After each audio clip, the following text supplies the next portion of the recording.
Lingadi piwi myayenli Anitarari Haraya shijabasi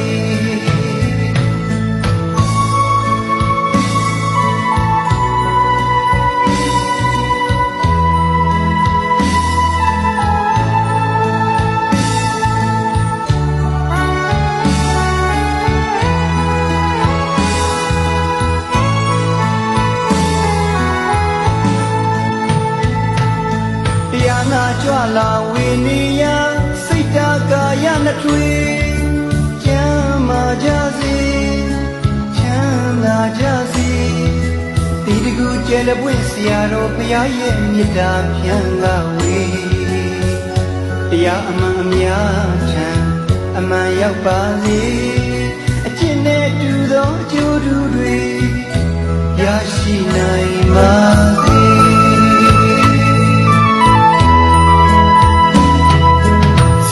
Mama si terasa bangun kemana? Jadi rasa siapa pia? Cuma tanah pelema, tanah tapi tidak dua. Lakai punya baby, keruk karawat dia pun dia aku berawal biu, dia aku nak penjabu, sehingga penjaya. Boleh awak sama mama lemnya apa? Dia ibu penjabu, leza sama penjaya apa ni?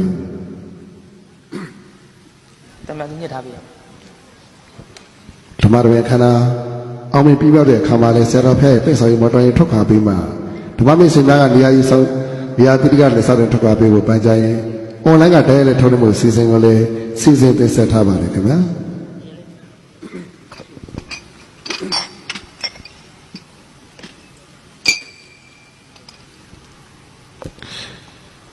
Sarapya naik ni se. Biar bila jadi zakana sebenarnya cerita ukai syautai balik ya. Pada orang yang orang kaya cakap ni, jemaah kuasa terkait orang tu asyik sekuni. Biar lasan cawe, orang seku cenawila setia. Tempat apa yang awak berinya, se cuma pilih apa sesuatu nama, sesuatu itu, nama tata tahu je. Biar seku itu pun je, sesuatu itu, terang orang tahu mana tidak orang yang kaya satu jaya. Sesuatu tahu je, tidak sih ni umat dia tahu sesuatu yang bi. Semua hojar orang orang dia orang itu, awak dapat sih betul sih benar umat aja. Season later, tempat pusat awak kama, bila mulai, season cai ni apa wajah, season ama, budak, tak tahu nasi yang tu tahu je, season awak pipa yang pipa jauh, cerita saya ukai, yo tidak syautai apa ni pia. Malaba, cina tu pipa baru season, satu pun apa pipa ni bayar le, pia biar yo tidak syautai apa ni pia. Dia apa akhir jauh belajar le, saya tengah nasi tu memang pilih se, saya aja saya lima bawa, tempat besi terasa pandu kemana, jadi dah se.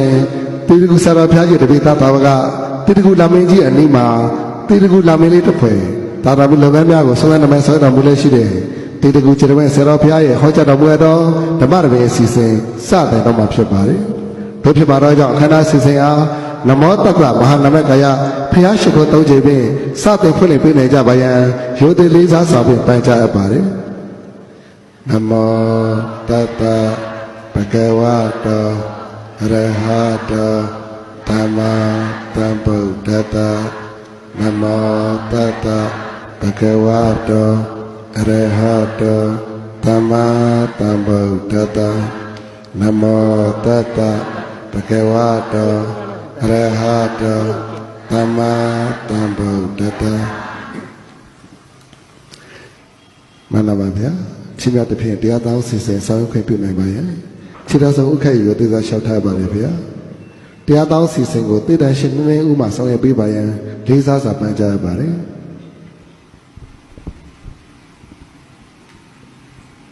Saya sudah biar tapi yo tidak seni umat dia tahu mungkin orang berbahasa dia. Bhagavasina wagita Tataya tarawatiya Imaloka mupakati Janoditi jumuktiya Wagita sagaya pyapamadu Nama chunya maluya Sudanya zagatya pisi Kwe ဝါစာစိနေရကုန်တော်ရှိတော်မူသောစိနာအာလာဝကပကပြမနာလာကီစာတိညာစွာပွင့်တကားရု၌အမြဲသာအနိုင်ယူအောင်နမှုအညုဖူးရုဖြင့်ကိုမြူပိတာအိုကျေးဇူးတော်ရှင်ရှင်တော်မြတ်ဖရာဘဂဝါရှုညောလုံးမဆုံးတကူတော်လုံးချက်တည်းလက္ခဏာတော်ရီမုံချေသည်ဘုံကျွေးထူထားရှင်တော်မြတ်ဖရာသည်ဝါကီတဝါကီတောစကားဝဲကြအကွက်လာအောင်မဟာညူကြစကားနိုင်နေပြိုင်မဲ့ကင်းတော်မူသည်ဖြစ်၍တာရဝံတရားချူဤစိတ်ဤအစီရှုစုအကာကိုဖေးအထိတ်ဝေတရာလာတဖြစ်တဘာဝအကြည့်အနှစ်သာရရှိဝေထသောဘာသာယာ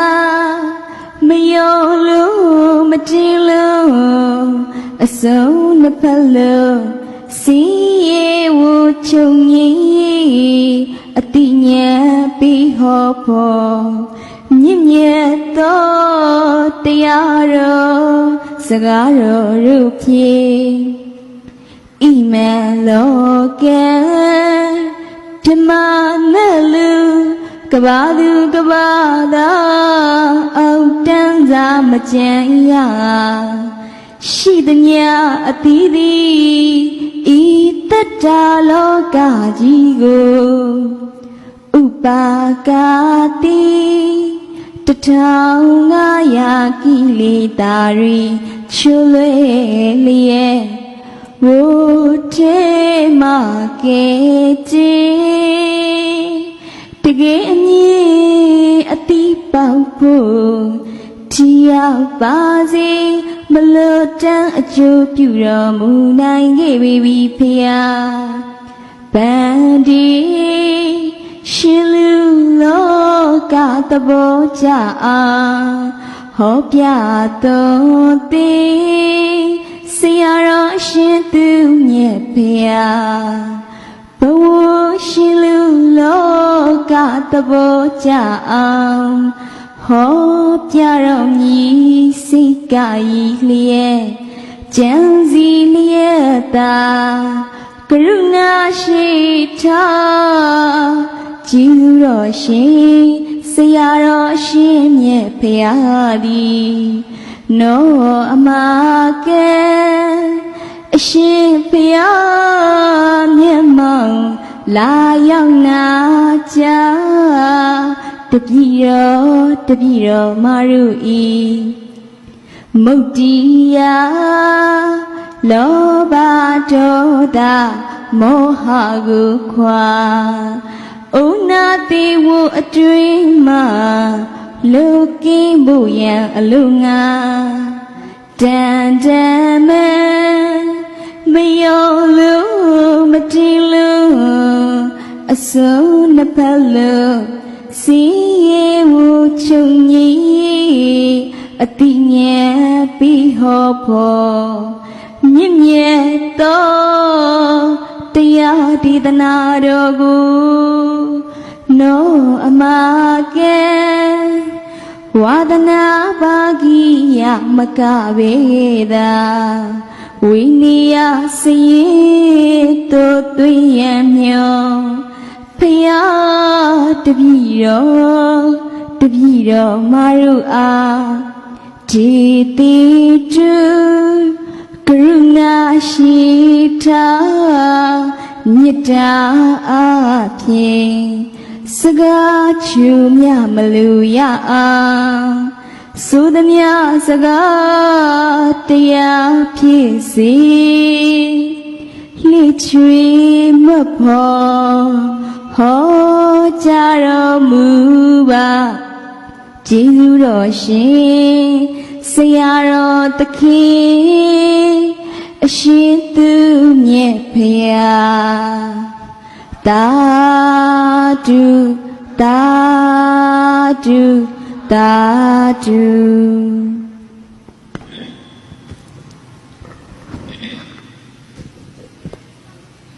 ယနေ့1380ပြီပြာဒုလဇန်6ရက်နေ့ညချမ်းကောင်းမြတ်တဲ့ခြေမင်္ဂလာရှိတဲ့ချိန်မှာတန်လျင်မြို့ဘေကုစုရဘေကုစုတန်စနေဆွမ်းလောင်းတဲ့ဆွမ်းအောင်ပွဲနဲ့အာဇိနကမိသားစုတို့ရဲ့၄ချိန်မြောက်ထေရဝါဒဓမ္မပူဇာငါညတိုင်တိုင်းစင်ကြံပါပူဇော်ရတဲ့ဓမ္မသဘင်ပွဲရဲ့တရားလူတော်ဓမ္မသဘင်ပွဲမှာဇင်မြဟောကြားခွင့်ရတဲ့အတွက်ကြောင့်အလွန်လုံးကိုဝမ်းမြောက်ပါတယ်ဓမ္မသဘင်ပွဲအားခဲပြီးတော့ကြောက်လာကြတဲ့တရားချစ်ခင်စေကောင်းကြတဲ့သူတော်စင်များငါညတိုင်တိုင်းစင်ကြံပါပူဇော်ကြတဲ့ဓမ္မသဘင်ပွဲရဲ့ဒီကနေ့ညဘာညအောင်ပွဲနေ့ကြောင့်ဘာညဒီလေအောင်ပွဲညလို့ပြောနော်နှုတ်ဆက်ညလို့များပြောနေလူမမနဲ့တက်လာတယ်ပေါ့ဒီလေနှုတ်ဆက်တယ်လို့ဆိုတာကပြန်မလာတော့တာအပြီးခွဲသွားတာနှုတ်ဆက်တယ်လို့ခေါ်တာနော်နှုတ်ဆက်ညလားအောင်ပွဲညအောင်ပွဲညရဲ့ဓမ္မတွေမှာဒီဥကျေတဝင်းနဲ့အောင်ပွဲခံတဲ့အတွက်ကြောင့်ဘဂုစုမိသားစုများကိုထူးပဲဝမ်းမြောက်တယ်လို့ဖေးတဲ့နောက်ဆုံးညအောင်ပွဲညအားလုံးသောစင်တို့တရားချစ်ခင်စကားဝင်ကြတဲ့သူတို့စင်များကြိုတင်ပြီးတော့တောင်းပန်ခြင်းလားဒီတကူကျေတဝင်းအကြာကြီးတော့မဟောနိုင်သေးဘူးခံစားနေရတဲ့ဝေဒနာတွေကိုပလင်တက်တဲ့ပုံသဏ္ဍာန်ကစပြီးတော့ဒေသမသိနိုင်ဘူးလားစင်တင်ကသင်္ကန်းမယုံနိုင်သေးဘူးပြီးတော့ဒီထီကားမောင်းပြီးတော့မှဒီစင်မြင့်ကိုတက်ရတယ်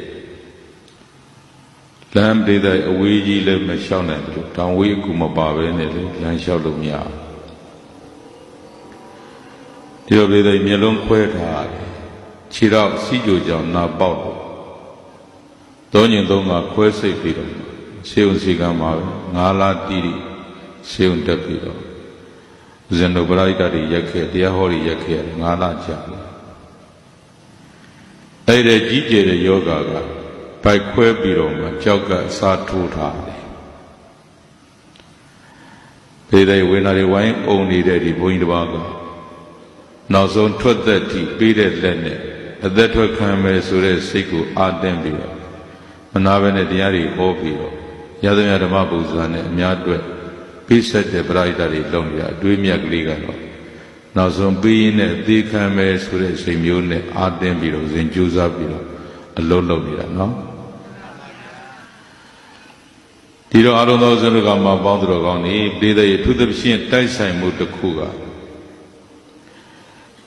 ကြောက်ကအစားထိုးထားတာဒီကနေ့တိုက်ဆိုင်မှုလေးတစ်ခုကဒီဘဂုစုရမှာဓမ္မသဘင်မှာပဲ3နှစ်နဲ့3လပြည့်တဲ့ညတည3နှစ်နဲ့ဘလား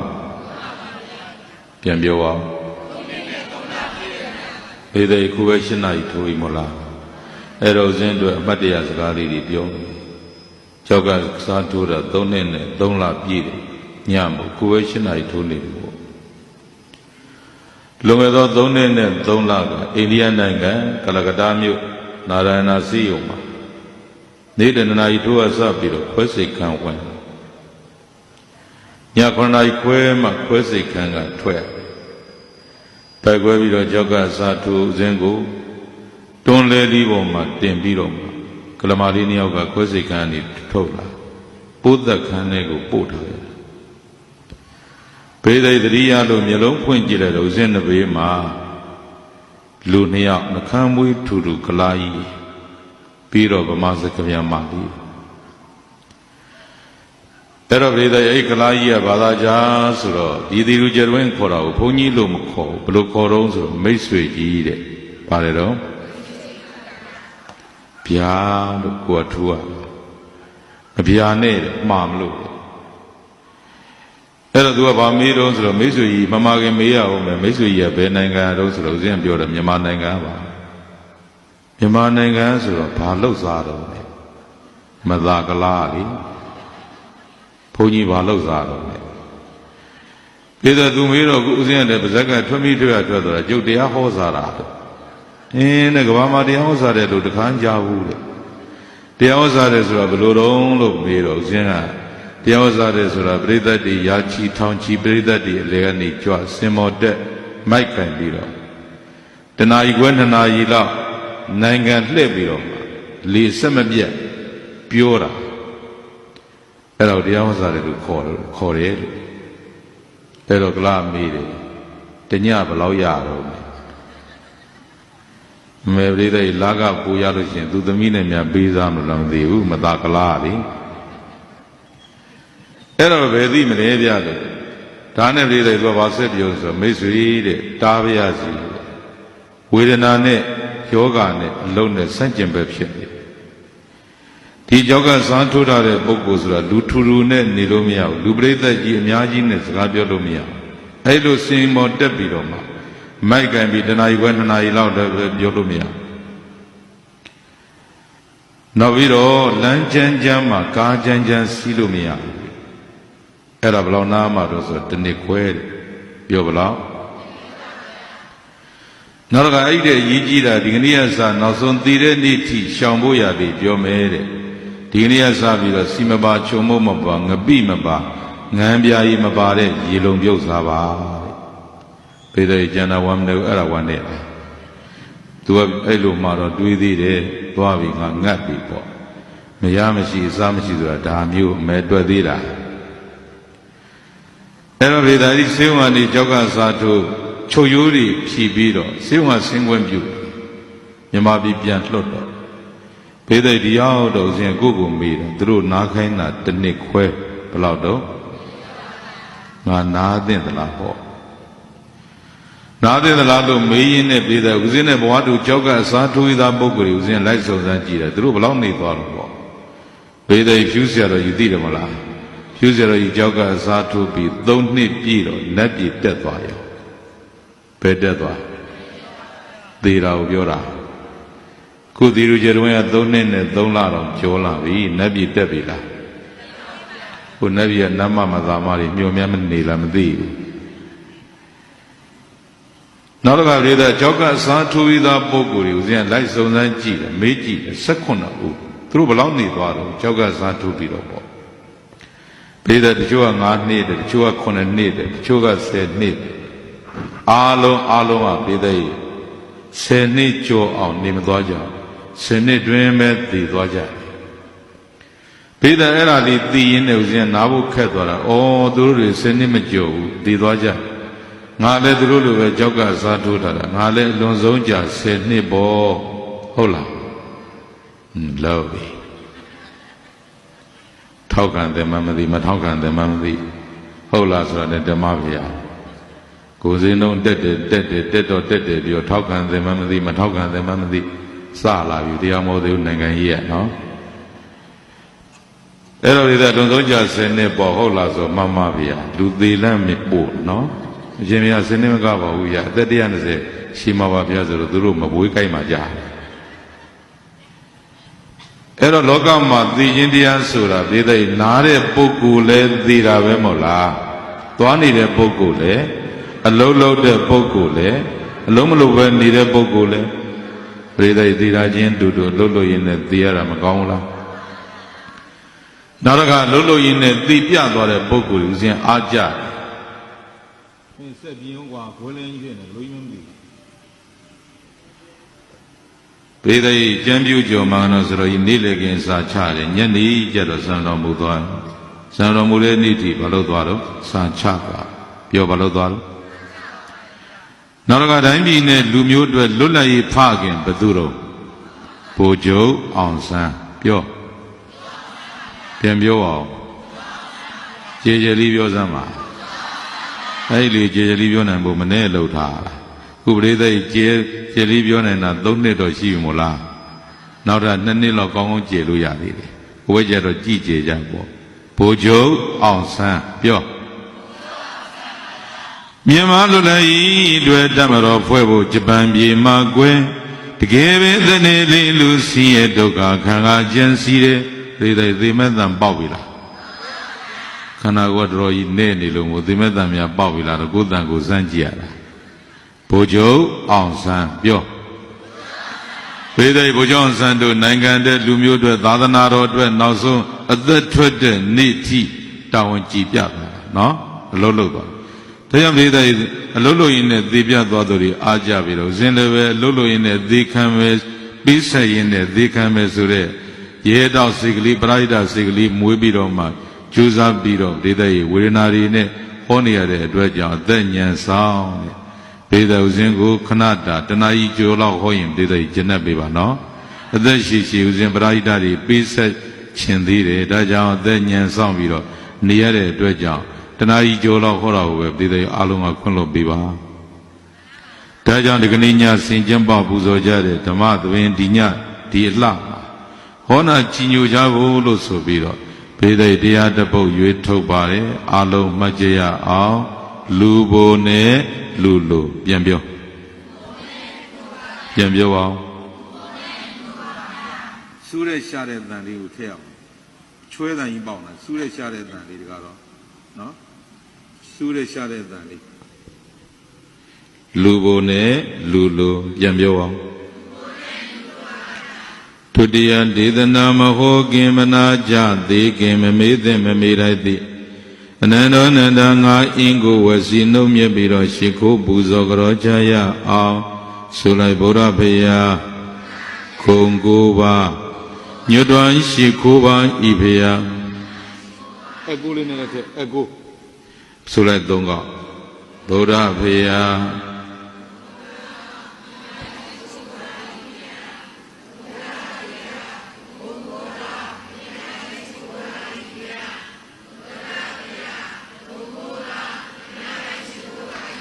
ဗုဒ္ဓဂုဏ်တော်ပင်္ဂမျိုးပူဇော်ပါဤအရှင်ဘုရား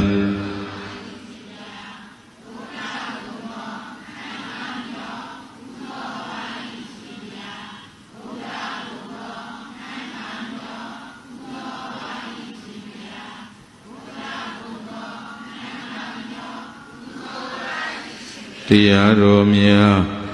ဂုဏ်6ပါးညွတ်တော်ရှ िख ိုးပါဤဖေယ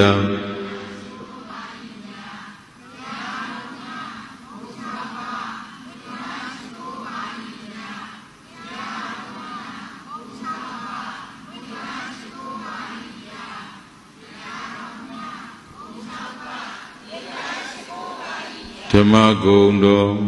မင်္ဂမျိုးပူဇော်ပါဤအရှင်ဘုရား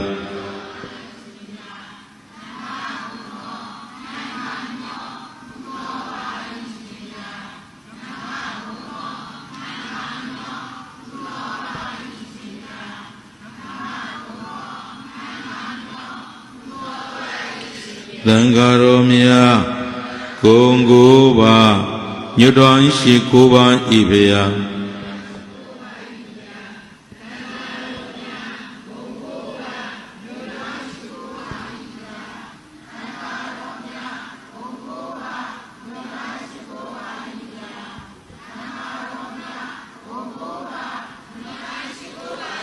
သံဃာဂုဏ်တော်မင်္ဂမျိုးပူဇော်ပါဤအရှင်ဘုရား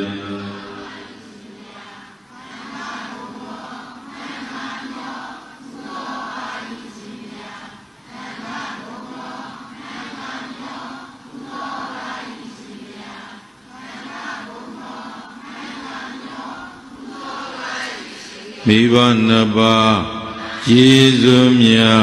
ညွတ်တော်ရှ िख ိုးပါဤဖေယ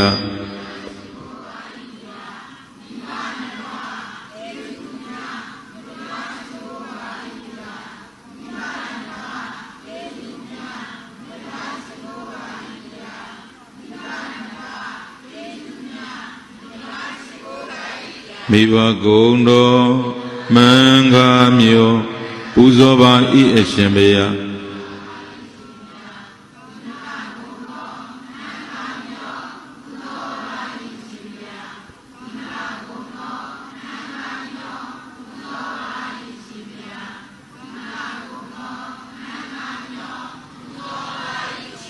ဆရာသမားကျေးဇူးများညွတ်တော်ရှိခိုးပါဤဘုရား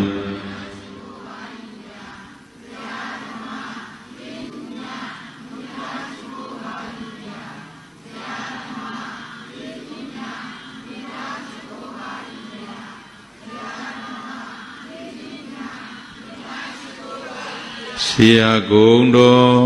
မင်္ဂမျိုးပူဇော်ပါဤအရှင်ဘုရား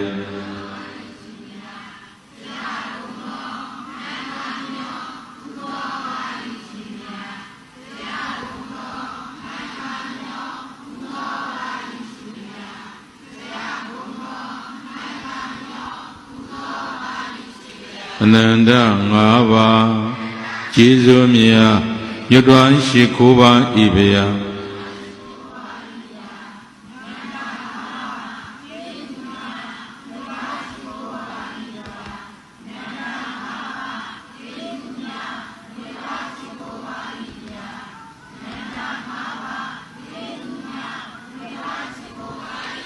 နန္ဒကုံတော်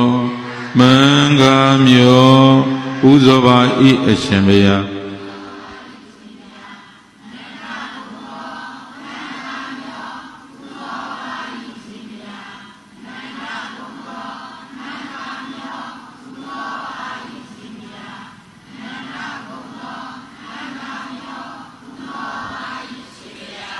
မိမိတို့မြတ်တာတဲ့ဣရိယာပုကောင်းစွာထားလို့တိတ်ဆိတ်ငြိမ်သက်စွာဖြင့်တရားဓမ္မနာကြားလို့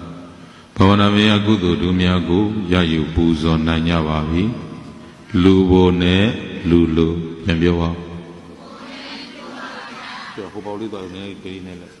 လူဘိုနဲ့လူလူ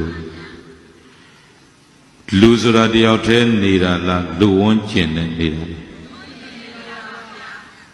ပြည်တဲ့လူဝန်းကျင်နဲ့နေတဲ့လူတယောက်က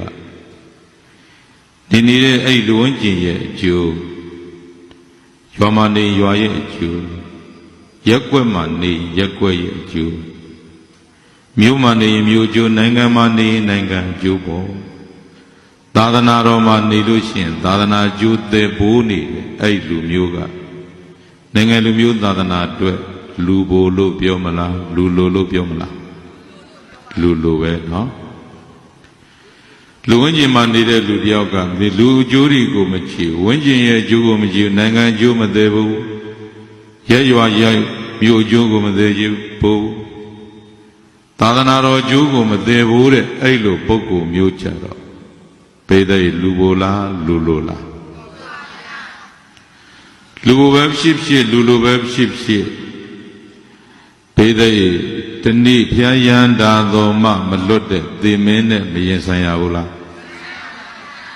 သေမင်းခေါ်လို့လေးတဲ့တမလွန်ကိုသွားရပြီဆိုလို့ရှိရင်လမ်းလေးမတူဘူးလို့မှတ်လားလေးတဲ့လမ်းကိုတူပါမလားလေးတဲ့ဘာလို့လမ်းမတူတာတော့ဆိုတော့လူလိုတို့ရဲ့လမ်းကအထက်နတ်ပြည်နိဗ္ဗာန်တက်မဲ့လမ်းနောက်တော့ဘေးတဲ့လူဘိုလ်တို့ရဲ့လမ်းကြတော့လွန်စင်းရဲတဲ့အောက်ကအပယ်လမ်းလို့ဘေးတဲ့လူလေးမှတ်လိုက်နော်လမ်းချင်းကိုတူသလားလူချင်းမတူရင်ဘေးတဲ့ပြန်ရမဲ့လမ်းချင်းကိုတူလားဘယ်သူနဲ့ဘယ်သူတော့လူဘိုလ်နဲ့လူလူပြန်ပြောပါမြေပြင်မှာပေါက်နေတဲ့သစ်ပင်တောတောင်တွေကြည့်လို့ရှိရင်မရေမတွက်နိုင်အောင်ကိုပဲလွန်ပေါ်အလွန်ပေါ်များတဲ့အဲ့ဒီသစ်ပင်ဒေါတောင်တွေပြည်တဲ့ဘလောက်ပဲမရေမတွက်နိုင်အောင်ပေါ်နေနေပိုင်းခြားလို့ရှိရင်နှစ်မျိုးတည်းပါပဲပြည်တဲ့ပိုင်းခြားရင်ဘလို့အနှစ်ရှိတဲ့အပင်ရဲ့အနှစ်မရှိတဲ့အပင်ရဲ့ပြန်ပြောပါတို့တူပဲမြေပြင်မှာနေကြတဲ့ဟောဒီသက်ရှိဆိုတဲ့လူတွေလည်းပဲပြည်တဲ့များလိုက်တာမရေမတွက်နိုင်အောင်ကိုပဲလွန်များပါ ဒီမလို့နေအောင်ဘောများတဲ့အဲ့ဒီလူတွေလည်းပဲပြည်သားပိုင်းခြားလို့ရှိရင်တဲ့နှမျိုးတည်းပဲတဲ့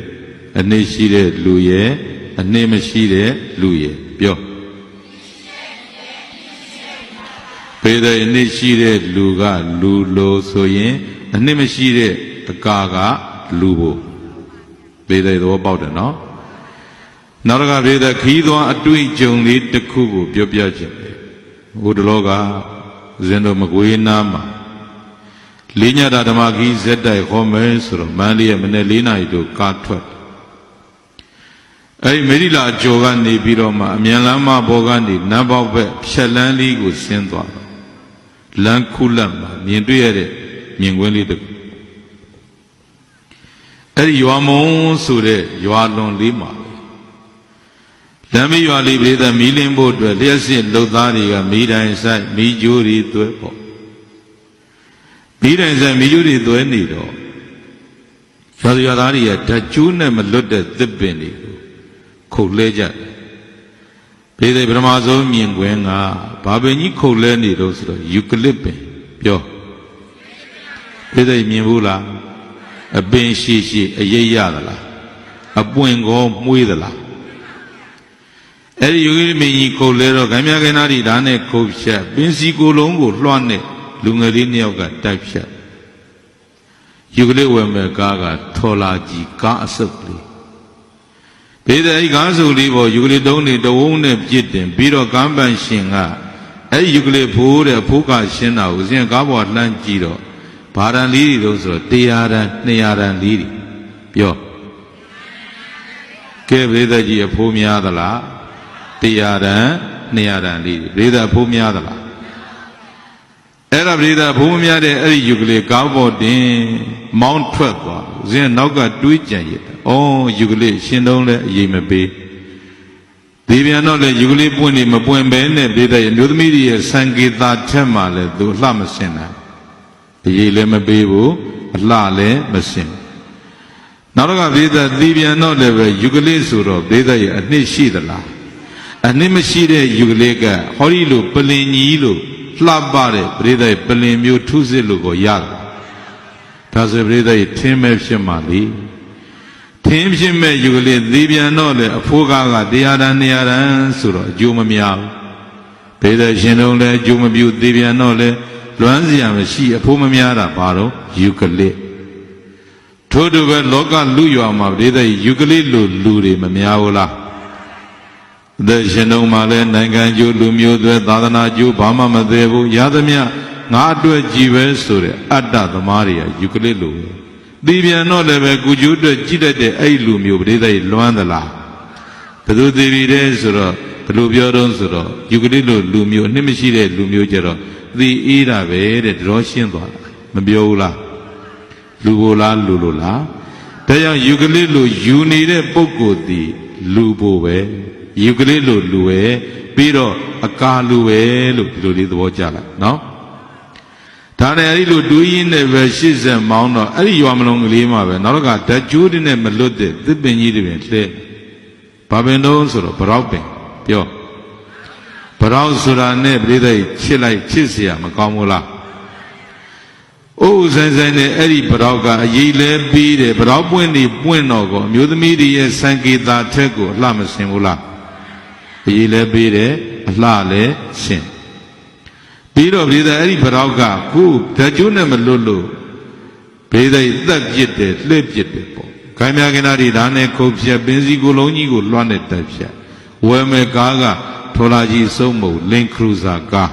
ဘာကား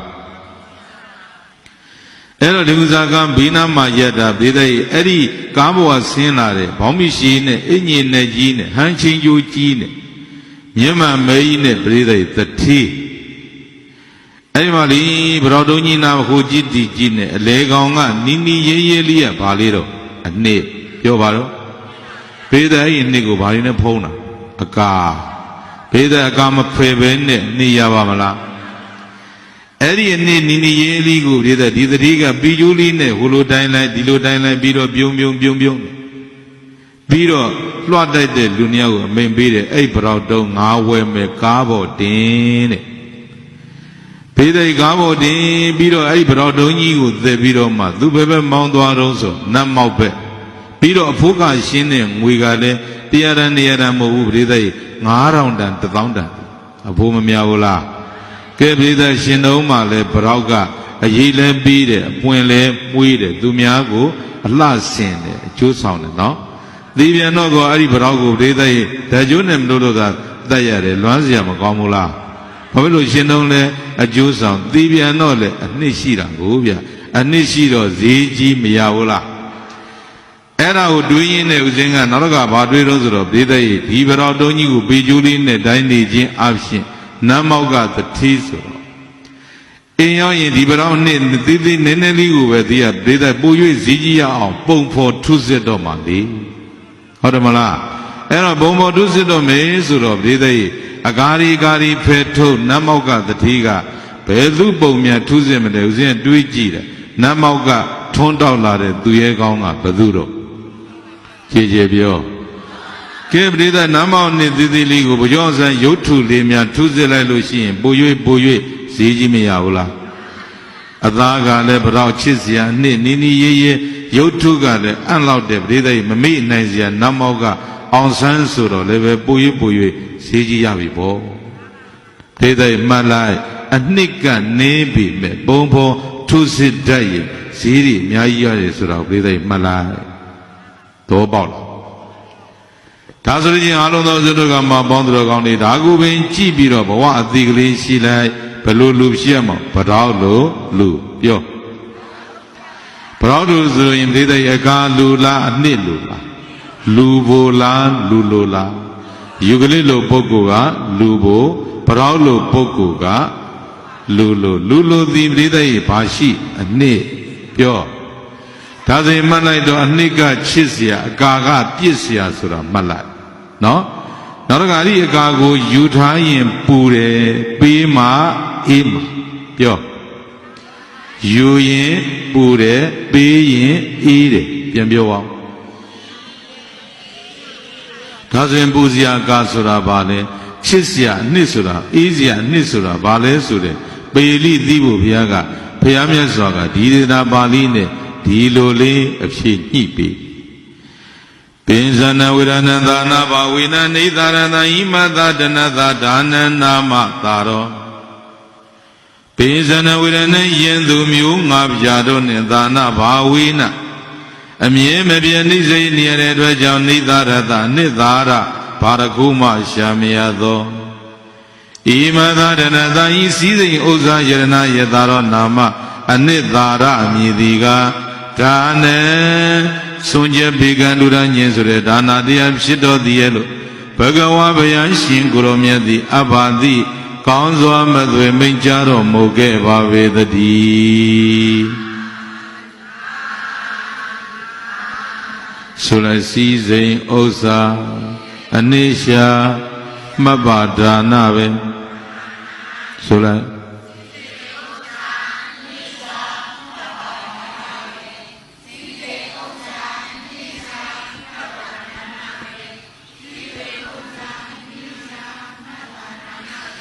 ဒေသိဇနီမယသမိသာစီးပွားရွှေငွေဥစ္စာတွေကအနှစ်လားအကာလားအကာဆိုရင်ချစ်เสียလားပြစ်เสียဒေသိပြစ်เสียဆိုတာအတိအကျဒေသသိပြီကိုယ့်တဲ့အရင်သေးသွားတဲ့မသာပေါင်းမြောင်များစွာဒေသိလိုက်ပို့ပြီးပြီမလားဒါဆိုရင်ဒေသဇနီးအဲ့ဒီဒေသိလိုက်ပို့တဲ့မသာတိုင်းမှာငကတန်လန်ဆွေးကျူးတန်းတန်းနဲ့မသာပို့ဘူးလားငါဥစ္စာလို့ပြိဿငကလေးဝငါလက်ကောက်လို့ပြိဿဆွေးနေတဲ့လူတွေသေတော့ပြိဿရဲ့အကုန်ပဲပြစ်ခဲ့ရမှာပြစ်ခဲ့ရတာပဲမဟုတ်လားဒါဆိုရင်ချစ်เสียလားပြစ်เสีย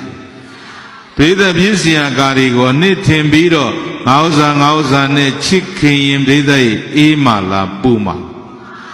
ယူထားတာပူတယ်လို့ပြောဘာကြောင့်ပူတော့ဆိုတော့ပြိဿရဲ့ဒီအကာနဲ့တူတဲ့ဇနီးမယားသမိသားစီးပွားရွှေငွေတွေကအနာမှာကိုယ်သာဆွဲနေတာဆွဲခေါ်သွားမဲ့ရန်သူကအနာကတ်နာလေဘေးသက်ရေတွေကိုမမျောနိုင်ဘူးလားမီးကိုမလောင်နိုင်ဘူးလားတခိုးဓမြရီကိုယူမသွားနိုင်ဘူးလားမချစ်မနစ်တဲ့ပုဂ္ဂိုလ်ကောဘေးသက်ဖြည့်စည်းမသွားနိုင်ဘူးလား နောက်တော့အာနာရှိတဲ့ပုဂ္ဂိုလ်ကောပရိသတ်ကြီးမသိမ့်နိုင်ဘူးလားဒါကြောင့်အဲ့ဒီလိုသိမ့်နိုင်ယူနိုင်တဲ့အတွက်ကြောင့်ယူထားရင်ဘာဖြစ်ပြောယူထားရင်ပရိသတ်ဟောရင်းနဲ့ကိုเจ้าလေးပြန်သတိရတယ်ဒီလူကျတွင်ကိုယ်တိုင်ယူထားဆွဲထားမိတဲ့အတွက်ကြောင့်ပူပုံလေးပြောပြဟိုတလောကပရိသတ်ဖေဘုတ်မက်ဆင်ဂျာနေပြီးတော့မွေးရဇာတိရွာကဦးဇင်းရဲ့ပရိဒလုပ်ငန်းတွေမှာခေါင်းဆောင်လုပ်တယ်ဦးဇင်းညီငယ်လေးကပုံကလေးလှမ်းပို့တာနောင်တော့ဒီလူကျတွင်ဆရာတော်ဘုရားနောက်တော့ခိုင်းတဲ့ကျတွင်ကံတော်မင်္ဂလာကြီးပြီးပြီရည်ရည်လည်းကြီးကြီးလင်းလင်းနေ့စဉ်ရေခတ်ကြတောက်သုံးညပြီးတော့ကံတဘေးမှာခုံကလေးပေါ်မှာပန်းဖြေကြငုပင်တွေလည်းဆိုင်ပြီးဒတိုင်းတွေလည်းကာယံပြီးပြီမုံတွေလည်းလုတ်ပြီးပြီလှပတဲ့ပရိဒပြီးစီမှုဝမ်းသာဖို့အတွက်ပို့တာလို့ပြိသိသူကပုံလေးတွေပို့တော့ဦးဇင်းကအောက်ကနေသာဓုပါတော့သုံးခါကြီးမှာတခါကြီးတွေသူကစာဆက်ပို့ပြီးတော့ပြီးပြီနောင်တော်ဖေအကျွေးကြံသေးတယ်ပါတော့ကျွေးကြံသေးတယ်ဆိုတော့ယင်းနဲ့ပူသွားတာနောက်တစ်ခါသာဓုနှစ်ခုကမရေးနိုင်တော့ဘာကျွေးကြံတာတော့ပြီးပြီဆိုတော့ဘာကျွေးကြံတာတော့ဆိုတော့ဘီလက်မြေကျွေးယူသုံးတာဘီလက်မြေဘို့မပေးရသေးဘူးတဲ့ထုံဘို့လည်းမပေးရသေးဘူးဖုံဖျားဒါကြောင့်ပတ်စံပို့ပေးအောင်ဒါနဲ့ဦးဇင်းပြောတယ်ဒါဆိုအစဉ်ပြေတယ်ညီလေးကြီးဒီညကအဝေးမဟုတ်ဘူးတို့ဝက်လက်နေရဲ့လှတော်ရွာရဲ့အနောက်ဘက်ကရွာနေရွာကိုနေပွင့်ညာဝယ်ဟောမှာကွအဲ့တော့နေပွင့်ညာဝယ်ဟောချွေပြပြီးရင်ရသမျှဓမ္မပူဇာကားပေါ်တင်မန္တလေးမပြန်ဘဲနဲ့ရွာတန်းပြန်ခဲ့မယ်မင်းတို့စောင့်နေနော်လို့မှာတော့ဘေးသိနေပွင့်ညာဝယ်ဟောတာ30ဘလောက်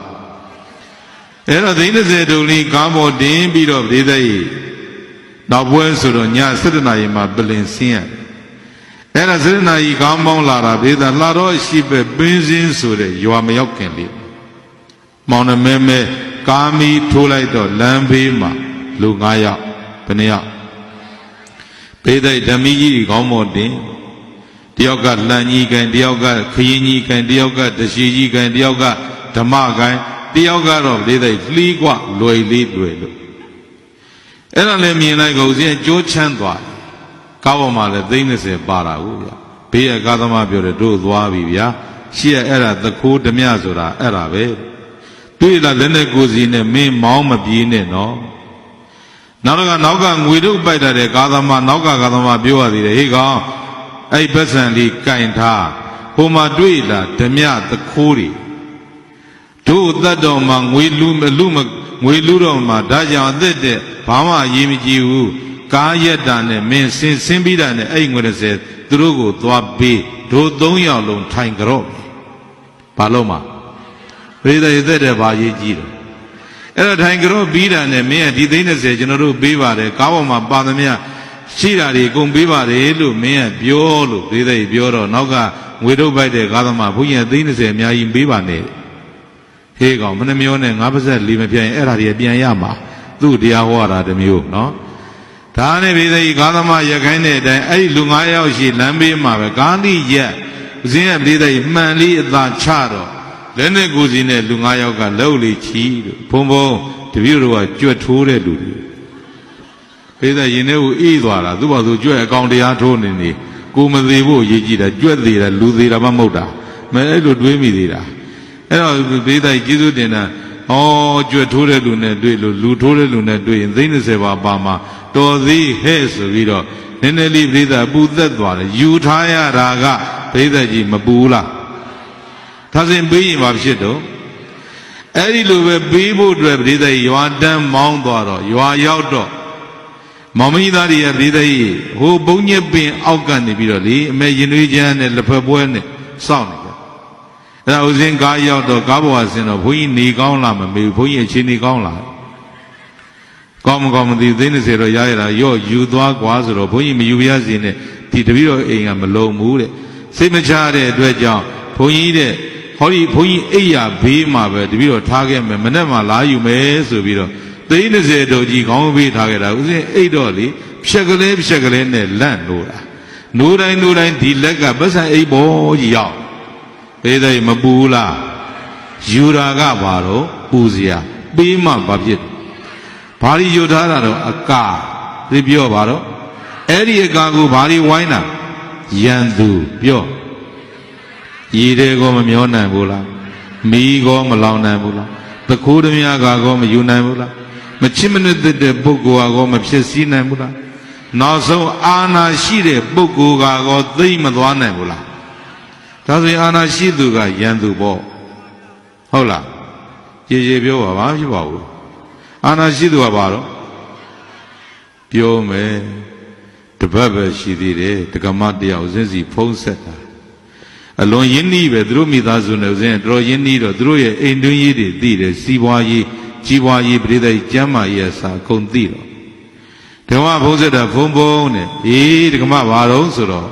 ရှေ့ဆက်ဗမာပြောသူကငိုချင်းချတာဦးစင်းကငိုချင်းချတော့ငိုတန်ကြတော့ကိုတွေးနဲ့ကိုဟာသွားပြီတက္ကမတော့တကားတော့ကြွပြီပေါ့လေဒါနဲ့ဦးစင်းတရားဟောတော့တက္ကမကြီးမငိုနဲ့လို့တကားကြီးသွားပြီကိုလဲရမှာလေကိုတော့ဘာစကားပြောရတော့ဒီဦးလေကျိုးကငိုတော့တကားဆုံးပြီထင်လို့အမလီကိုတော့နောက်ဒီစကားမျိုးဘယ်တော့မှပြောတယ်မှတ်ထားကိုတော့အိမ်လာရင်ဒီတကားဆုံးမပြောနဲ့ရေးတော့မတိုက်ဘူးတဲ့အမေသူ့ယောက်ျားကြီးကနှမျောတာတကားချမ်းပါတယ်ကိုတော့ကြီးလူဆိုတာယုံလို့မရဘူးတပည့်တော်စိတ်နာလို့ငိုးနာဘယ်သူမယုံရတာတော့အမလီလူဆိုတာယုံလို့မရဘူးဆိုတာခုမှသိလာပြီးတော့စီယုံနှုံးကမျက်နာကပြုံပြုံအမလီပြောကောင်းတာသူတို့သာပေးသူတို့ရရင်စင်ဖန်ပေးမယ်ကြားဖန်ပေးမယ်အပြောကောင်းလို့တပည့်တော်လက်သန်းလေးပုံအပ်လိုက်တာခုလက်သန်းဖြတ်ချင်စိတ်ပေါက်အခုလေတပည့်တော်ကသူတို့ကအဲ့တုန်းကပြုံနဲ့လာတယ်လို့ခုမဲကရွက်ကနဲ့တပည့်တော်ကိုစိုးဖို့ငေါ့ဖို့လာတာနင်းအိမ်ကလမ်းပေါ်ကျူးကျော်တာကျမအိမ်လမ်းပေါ်ကျူးကျော်ပြောရအောင်နှစ်ပေါင်း40လောက်ရှိပါပြီအဖိုးဖွားကပေးခဲ့တာပေးရဒီလောက်စာချုပ်ကဒီလိုပါခရမ်းဒီပါထုတ်ပြတော့သူကဘယ်လိုပြောတယ်မှနင်းမြေနင်းပိုင်ရင်မြေကြီးတူးပြီးတော့တောင်းတဲ့ထွက်ရွက်သွားတယ်ရက်ဆက်လိုက်တာဘုန်းရဲ့ဒါကြောင့်ခုလီကျူးကျော်တဲ့ဆိုပြီးတော့တပည့်တော်ဖြစ်ပေးတယ်အိမ်တဝက်ပါသွားလို့အဲ့ဒီမသားရီစိတ်နာလို့ငိုးနာလေဒါကြောင့်ပရိသတ်ဦးဇင်းအဲ့ဒါကြည့်လိုက်တော့ဒကမပြောတဲ့စကားကြည့်လိုက်တော့ဩဒါကြောင့်ဘုရားကလည်းအာနာရှိတဲ့ပုဂ္ဂိုလ်ကလည်းပဲယန္တုပဲလို့ဟောခဲ့တာဟုတ်ဗျဟုတ်တယ်မလားဒါဆိုရင်ပရိသတ်ကြီးယန္တုတွေဝိုင်းနေတဲ့ဒဇနီမယသမီးသားစီးပွားရှင်ငွေဥစ္စာထွေသည်ကိုယ်ပိုင်လားဘုံဆိုင်ပြန်ပြောပါဘုံဆိုင်ဆိုရင်ပရိသတ်ကြီးကိုသိရင်အားလုံးဟာထားကြရမှာမို့လားကိုယ်ပိုင်မဟုတ်ရင်ပရိသတ်ကြီးကိုနောက်ပါပါမလားမေုံမဲမေကွန်လေးတစ်ခုအတန်လည်းမကြားဘူးတဲ့ရုပ်လည်းမမြင်ဘူးတဲ့အဲ့ဒီအတန်မကြားရုပ်မမြင်တဲ့ပုဂ္ဂိုလ်အဝေးတော်မဟုတ်ဘူးတဲ့ကိုနာကန့်နေတာတဲ့ဘယ်သူတော့ပေးတယ်အဲ့ဒါဘယ်သူတော့အတန်လည်းမကြားဘူးတဲ့ရုပ်လည်းမမြင်ဘူးတဲ့ဒါပေမဲ့အဝေးမှာတော့မဟုတ်ကိုနာမှာကန့်နေတာတဲ့အဲ့ဒါဘယ်သူတော့ပြောဘသူသေမင်းစောစောလာတော့နောင်နာလေးရွာနေပွဲခေါ်တော့ဦးဇင်းဒီမိကုန်းမေးတယ်အတမ်းမကြားဘူးရုပ်လည်းမမြင်ဘူးဒါပေမဲ့အဝေးမဟုတ်ဗျာကိုနားမှာကတ်နေတာဘယ်သူတုံးဆိုတော့ဘယ်သူမှမပြောနဲ့ရှေ့ဆုံးကအသက်80ကျော်သွားကျိုးနေတဲ့ဘိုးကြီးကလေတပည့်တော်ဖွားကြီးပေါ့လေအဲ့ဒီဖွားမယားကြီးကခင်ဗျားသိရင်ခေါ်သွားလို့ရလားလို့မေးရသေးတယ်ဘေးတဲ့ရဖွားကြီးလားသေမင်းလားဘေးတဲ့ဘယ်နားမှာကတ်တာသေမင်းယုတ်ကဘယ်လိုလဲဆိုတာမြင်ဘူးလားအတန်ရောကြားဘူးလားအဝေးမှလားကိုနားမှာဘာလို့ဖို့ကတ်နာခေါ်ဖို့ဘေးသိဘယ်ချင်းခေါ်မယ်လို့သိလားဘယ်တော့ခေါ်မယ်ဆိုတာကိုသိလားပြောသိလားဘယ်သူခေါ်မယ်ဆိုတာကိုရှိသလားတောင်ဝင်းလီကိုင်းနေနေရိုင်နေတဲ့ပုဂ္ဂိုလ်အရင်ခေါ်မယ်လို့သေမင်းကပြောသလားဒါလေးဒီစကားလေးအကျမ်းဖန်ထည့်ရတယ်ကိုကတောင်မွေးကိုင်ကိုရင်ခေါ်မှာဆိုလို့ဘေးသိအဲ့လိုရွေးခေါ်တာရောရှိသလားဘေးသိခေါ်မှာတဲ့ဘယ်ချင်းခေါ်မယ်မသိဘူးနေ့ခေါ်မယ်ညခေါ်မယ်လို့လည်းမပြောဘူးတဲ့ဘေးသိခေါ်မယ်အချိန်လေးကိုမှတ်လိုက်မျက်စိတမိတ်ဘေးသိမမြင်ဘူးလားအဲ့လိုမြင်နေဆိုရင်ဘေးသိခေါ်ဖို့ပြင်ထားရမှာတခြားတောင်းလားကိုတောင်းလောကမှာအကြောက်ဆုံးကိုပြောပါဆိုရင်သေမင်းခေါ်မှာအကြောက်ဆုံးမဲမလားအကြောက်ဆုံးခေါ်မှာအကြောက်ဆုံးဆိုရင်လေတဲ့သေမင်းမခေါ်အောင်အဲ့ဒီသေမင်းဘာကြောင့်ခေါ်လေလို့ သေခြင်းရဲ့အကြောင်းကိုရှာရမှာဘာကြောင့်ရှာမှာသေတာကျိုးမဟုတ်လားအကြောင်းမရှိဘဲနဲ့အကျိုးဆိုတာဖြစ်ပါမလားအဲ့ဒီအကြောင်းကိုမတွေ့ရင်ဘေးတိုက်သေခြင်းဆိုတဲ့အကျိုးကောငြိမ်းမှာမလားပြောမယ်သေခြင်းရဲ့အကြောင်းဘေးတိုက်မရှာနိုင်ရင်အဲ့သေမင်းနိုင်ငံကိုသွားနေအောင်ပါတခါလေဘေးတိုက်သေခြင်းရဲ့အကြောင်းကိုမရှာနိုင်ဘူးခြေလွန်အားကြီးရင်လည်းပဲဘေးတိုက်သေမင်းအကြောင်းမရှာဘဲနဲ့အခြားကိုတလွဲအပြစ်မမြင်တတ်ဘူးလားပြောပြအောင်မယ်ဘေးတိုက်ဦးစဉ်ဒီခြေတော့ဝေဒနာကြောင့်ဘေးတိုက်စီးရုံကြောင့်ခြေတော့မှနာဖြစ်တော့ဘေးတိုက်မန္တလေးစီးရုံမှာစတက်တယ်အောက်ကအယိုးတွေပေါ်သွားတာကိုဗျအနာနော်အဲ့တော့ဘေးတိုက်သူတို့ကုတာတနေ့လာတယ်ယူစောလေးထက်ခွန်လေးနဲ့ကက်ကြီးလေးနဲ့အနာစီးပြန်သွားဗျနောက်တနေ့လာယူစောလေးထက်ကက်ကြီးနဲ့ခွန်လေးနဲ့စီးပြန်သွားဗျကြာတော့အနာကအပုပ်နှံထွက်လာဘာဖြစ်လာဟေးငါအနာပုပ်နှံနေထွက်လာဒီတိုင်းခြေတော်ကြီးသာဖြတ်လိုက်ရရင်တော့အသက်မထွက်ပဲနဲ့ပရာဟိတငုတ်တုတ်တိုင်သေတော့မှာအဲ့တော့လူမသိပဲနဲ့ပရာဟိတသေရင်ဘဝမှာဘာတန်ဖို့ရှိမှာတော့ဒီခြေတော်လေးနဲ့လမ်းကြွဓမ္မသဘင်တရားတွေဟောပရာဟိတတွေဆင်းနိုင်ဖို့ဒီခြေမစွန့်လို့ဖို့အတွက်ကဲဒီမှာတော့မဖြစ်ဘူးအပုပ်နှံထွက်လာပြီဖြတ်တော့မှသေချာပေါက်ကဲဘန်ကောက်ထိုင်းသွားကုမယ်ဆိုပြီးတော့ဘေးတိုက်ဆုံးဖြတ်နော်အဲ့တော့အားလုံးပဲဦးဇင်းတို့ကမှပေါင်းတော့ဦးဇင်းတို့လူမျိုးတွေဘေးတိုက်လူတွေမဟုတ်ဘူးစိတ်ဓာတ်ပါအများကြီးပြင်အောင်ပါနော်ပြောင်းလဲခြင်းတမ်းပြီဆိုတဲ့စကားကတခြားမပြောနဲ့အဲ့ဒီမြန်မာလူမျိုးတို့ရဲ့စိတ်ဓာတ်ကိုပါပြင်ဖို့ရအချိန်ကြီးအများကြီးလိုသေးတယ်မလိုဘူးလားပြောမယ်အတင်းဘာပြောမှသူများတင်တဲနားထောင်ခြင်းမယ်နော်အဲ့တော့ဒီသားဦးစင်းကကိုခြေတော့ဖြတ်ဖို့ရေဘန်ကောက်သွားစိတ်ကူးမယ်ဆိုတော့ဘသူရင်ပြောတော့ဆိုတော့ထိုင်းဒေသရဲ့အဲ့ဒီမြန်မာနိုင်ငံဦးစင်းအဲ့ဒီဆေးရုံကသမားတော်ကြီးသမားတော်အထီးကြီးကိုရင်ပြောပြဆရာလို့ကျုပ်အနာဂတ်ဘုန်းနှံတွေထွက်လာတဲ့အတွက်ကြောင့်ကျုပ်ဘန်ကောက်သွားပြီးတော့စိတ်ကူးရင်လည်းဆိုတော့သဘောကျတယ်ဘုံဘုံသွားပါဗျာအားပေးတယ်သူကစီကောင်းစီမြတ်တွေကင်တာဗျာပစ္စည်းကောင်းတွေကင်တာအဲ့ဒါမှသေချာမှဘုံဘုံအဲ့ဒီရောက်ပြီးတော့စိတ်ကူးပြန်လာရင်တပြည့်တို့အတုယူဖို့အတွက်စိမှတ်တန်းနေတပြည့်တို့လည်းပြအောင်တော့တဲ့ဘေးသိသူတော်ကောင်းသမားတော်လည်းရှိတယ်နော်မရှိဘူးလားအလွန်တော်တဲ့စိတ်သက်တော်တဲ့သမားတော်နားလည်မှုရှိတဲ့သာနာသနာတဲ့သမားတော်ရှိတယ်စုပ်ပဲ့နေတဲ့သမားချော်အိတ်သာမစ္စရိယတလုံးတစ်ထွေးနဲ့ကိုယ်လည်းမတက်သူများကိုလည်းပဲဘိသိမကြည်ပြူတဲ့သမားချော်လည်းရှိတယ်သမားတော်ကြီးရဲ့ဆင်ပြေမဲ့ဟိုသမားတော်မသာမာကြီးကလေဘိသိအဲ့ကလေးကဆဲကျင်နေတာတရားသူကိုသူ့ဆဲတယ်ဆိုကိုဆေးတယ်ပါအစိတ်ခတ်တိုက်တတ်မှဆိုလို့မဆဲဘဲနဲ့ငါပလင်မော်ရောက်မှဆဲမယ်ဆိုပြီးတော့မှအခုမှဆဲရတာသမားတော်ဘာကြီးတော့ပြောပါဘာကြီးတော့မလီဦးစင်းကိုသာဆဲပေးတာမှသူဒီကျဲတုံးကပလင်မော်ဘယ်နှခါဆဲတယ်တော့လို့ပြောမှဆိုလို့အဲ့ဒီသမားတော်မကြီးအပြင်ကောင်းတာကတီလူကျဲတုံးကဘန်ကောက်သွားစီးကုမာတဲ့သတင်းလေးကြားလာတော့အခန်းထဲဝင်လာတာမကြီးမမြူနဲ့လူကိုပြိဿရဲ့မျက်စောင်းထိုးဝင်လာတာလူမြတ်သူ့ရင်သာကြားပြီးတော့လက်ညှိုးထိုးပြတယ်ကိုတော်တဲ့ဗျာတဲ့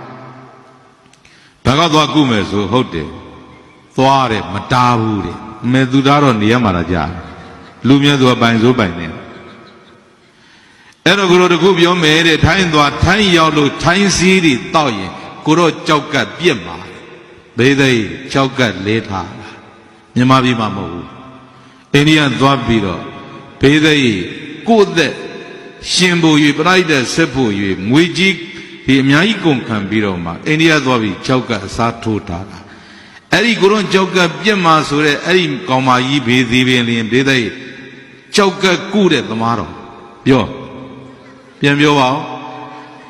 ဘေးသိစဉ်းစားကြည့်ကြောက်ကအစားထိုးထားတဲ့ဒီဘုန်းကြီးထိုင်းသွားတာနဲ့ပဲထိုင်းစီတောက်တာနဲ့ကြောက်ကပြက်ပါလေဘေးသိနည်းနည်းလေးမှပညာတတ်ပေမဲ့စာနာဓာတ်တဲ့နှလုံးသားမရှိရင်သမားတော်လားသမားချော်လားပြောပါတော့ ဦးဇင်းတို့နိုင်ငံမှာအဲ့လိုသမားချော်တွေအများကြီးပဲအဲ့တော့ဦးဇင်းတို့လူမျိုးတွေအကုန်လုံးဝေဒနာတစ်ခုဖြစ်လာရင်ပြိတ္တကိုယ်နိုင်ငံကိုယ်လူမျိုးကိုယ်ဆံဝန်နဲ့ပဲကုကျင်တာမဟုတ်လားဘယ်သူသွားကျင်အဲ့တော့ပြိတ္တဝေဒနာကုလို့ပေးတဲ့ငွေတပြားကစားကိုယ်ဆံဝန်တွေပေးကျင်တာကိုယ်ဆံမတွေပဲပေးကျင်တာပေါ့သူတို့ကကိုယ်စီရသွားတဲ့ပတ်စံကိုယ်နိုင်ငံပဲပြန်ပြီးတော့အကျိုးပြုမှာကိုဗျဟုတ်တယ်မလားအဲ့တော့ပြိတ္တခုကြည့်သူများနိုင်ငံသွားစိတ်မကုကျင်ဘူးသူများနိုင်ငံသွားမပေးကျင်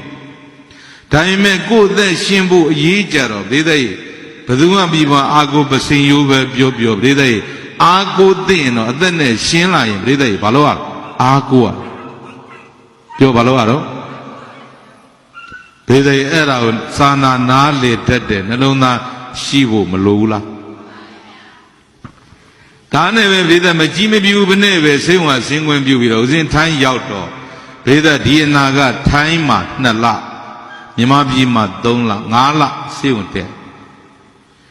ပေဒဦးဇင်းတို့အမြဲတမ်းရသမျှဓမ္မပူဇာပရိဒတ်တွေပြီးစစ်တဲ့အလုပ်တွေလုပ်နေတယ်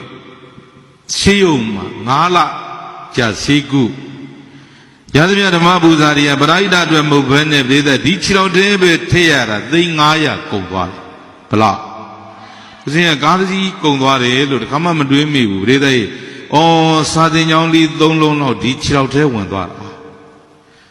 ဘေးတဲ့ဦးဇင်းတို့သိန်း900ဆိုစာသင်ကျောင်း3လုံးကောင်းကောင်းရတာဟုတ်ဗျာနော်အဲ့တော့အဲ့လိုတွေးရင်းနဲ့ဘေးတဲ့ဦးဇင်းအချင်းကြီးခါကငိုဘူးတဲ့ဘေးတဲ့ငိုရတာချင်းတော့မတူထိုင်းစင်းုံမှာငိုရတာတော်တော်ရတာရှိတာနော်ဘာလို့လဲဆိုတော့ဘေးတဲ့ဟိုးစင်းုံကလေးပေါ်မှာဘေးတဲ့စီးကောင်းနာကဘောင်းချလေးထွက်လာရင်ဘတ်ဘလောက်ကြာတယ်လို့စာလေးဖတ်လိုက်ရင်ဦးဇင်းစာရွက်ကံပြီးကလေးပေါ်မှာငုတ်တို့ထိုင်ငိုပြီးပေသိငူတော့အဲ့ထိုင်းနဲ့သမားလေးရဲ့ဘေးကနေပြီးတော့ဦးဇင်းပခုံးလေးကန်လိုက်မျက်လုံးလေးနဲ့သူကိုယ်တိုင်မြေကြီးလေးဝဲပြီးတော့ပရိသတ်ကရုဏာမျက်လုံးလေးနဲ့ကိုယ်သနာတဲ့ဟန်လေးနဲ့ကြည့်လိုက်ဆိုတော့ကိုကငိုရတာရတာရှိလားအဲ့ဒီလိုနဲ့ထိုင်းစင်းုံကပြန်လာမြမပြည်ဆေးုံရောက်တော့ဒီလိုပဲပရိသတ်ကြီးကိုယ်တရားဝတိလက်ခံပြီးပြီရသမျှဗရာဓမ္မပူဇာနဲ့ပရိဒတ်ဆက်လုံးချင်ပြီသို့တော်လည်းဆေးုံကဆင်းခွင့်မပြုဘူးဒီလိုပဲကောင်းနာကဘောင်းချထွက်လာရင်ငိုပြန်ဘေးတဲ့ဗမာနတ်သမကဘောင်းချအပ်ရင်းနဲ့ဦးဇင်းအဲ့ဒါဖတ်ငိုပြီးဆိုရင်လေငိုတာကြည့်ပြီးတော့အပြင်ထွက်သွားအပြင်ရောက်တာနဲ့ဟိုကောင်းနာရောက်တာနဲ့အတင်းပြောတာသီလူကျဲတွင်ကရိုကြီးနဲ့ငိုတာသင်္ကုတ်တို့မိုးမှန်တဲ့အတိုင်းဘေးတဲ့ဘလောက်ဆိုးလဲဆိုတာနော်ဒါနဲ့ဦးဇင်းအဲ့ဒါလေးနဲ့စွန်တော်ဘုရားကြာတော့လှမ်းပြောတယ်ဟာကရုနဲ့ငိုတာသင်္ကုတ်တို့မိုးမှန်တဲ့အတိုင်းဆိုရင်ဒီတိုင်းရှင်ကိုလည်းဒီတိုင်းနေမှာပါပဲလို့ပြောရသေးတယ်သူတို့လည်းကရုံးကိုဗျအဲ့တော့ဒါနဲ့ပဲပြည်သားဆေးုံမှာမြန်မာပြည်ဆေးုံမှာ3လကြာအနာသက်သာတော့ဆေးုံကဆင်းခွင့်ပြုပြောရွှင်စွာနဲ့ပဲပြည်သားကိုပရိဒတ်လုပ်ငန်းတွေရှိရမွေးရစာတိကြွတော့ဘေးတဲ့ကျောင်းဆရာမတူကလူနာလာမေးတာပြောလိုတာကစောစောကပြောပြီးပြီဘေးတဲ့သေဝံသွားတာမကြောက်ဘူးလားသေရသွားတာကြောက်ရင်ပြိတ္တသေခြင်းရဲ့အကြောင်းကိုရှားမယ်မလားဘာကြောင့်သေလဲပေါ့ဟုတ်လားအဲ့ဒါလေးပြောခြင်းအဲ့ဆရာမပြောတယ်ဖုံဖုံနဲ့ဒါပန်းသီတာလိမ္မော်သည်ဖုံပေးတော့ဒါတဲ့ဖုံဖုံရေတပည့်တော်လေဖုံဖုံအတွက်နဲ့ငိုရပေါင်းများပြီဖိဖို့ကြည်တိုင်းဖုံဖုံအနာကြီးကြည်တပည့်တော်ကျမ်းမာစေတော့ဆူတောင်းရင်းနဲ့မြေကြီးတွေကဘိုးဘိုးပေါက်ကြပြီးတော့စိတ်ကတော့အားလျှော့တယ်ဒီကတို့ဖုံဖုံတီတွေကိုကျဲတမွင်းပေါင်တူကြီးဖြစ်တော့ပေတဲ့ဒီလောက်လေးဖြတ်တော်သေးတယ်နော်ပေါင်တူဆိုတော့ဒီလောက်ကသူကဖြတ်ပြဲပေါင်တူကြီးဖြစ်တော့မှဆိုဦးဇင်းရတယ်ဒါကြောင့်သူပြောတော့သတိရတယ်ပေါင်တူကြီးဖြစ်မှဆိုတော့လေပေါင်တူဇလန်းသွားသတိရဘာဇလန်းပေတဲ့ပေါင်တူကြီးဆိုပြီးဖောင်နဲ့ရေထဲမျောလိုက်တော့ဟိုမင်းသမီးလေးနဲ့တွေ့တာလေဘရုမတေဘူးမင်းသမီးလေးနဲ့ပေတဲ့ပေါင်တူကြီးသနာပြီးညားသွားတာခွဲဖို့မရအဲ့တော့ဦးဇင်းကတွေးမိတယ်သူပေါင်တူပြောတော့ငါလည်းပဲအနာကြောင့်ပေါင်တူဖြစ်သင်္စာဝင့်ကြော်တော့စိတ်ဝင်စားလောက်ပါတယ်ပေါ့သိဦးလေသင်္စာဝင့်ကြော်တဲ့နာမည်ကြီးတာတခါတယောက်ကပြောတယ်ဘုန်းကြီးတွေဖေးပုတ်ကြည့်လားဟောတရားဝဲအားရ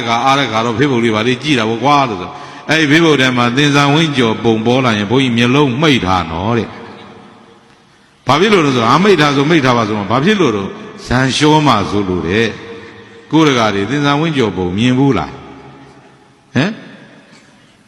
ကိုရမကြီးမငယ်နဲ့မြင်ဘူးတယ်နော်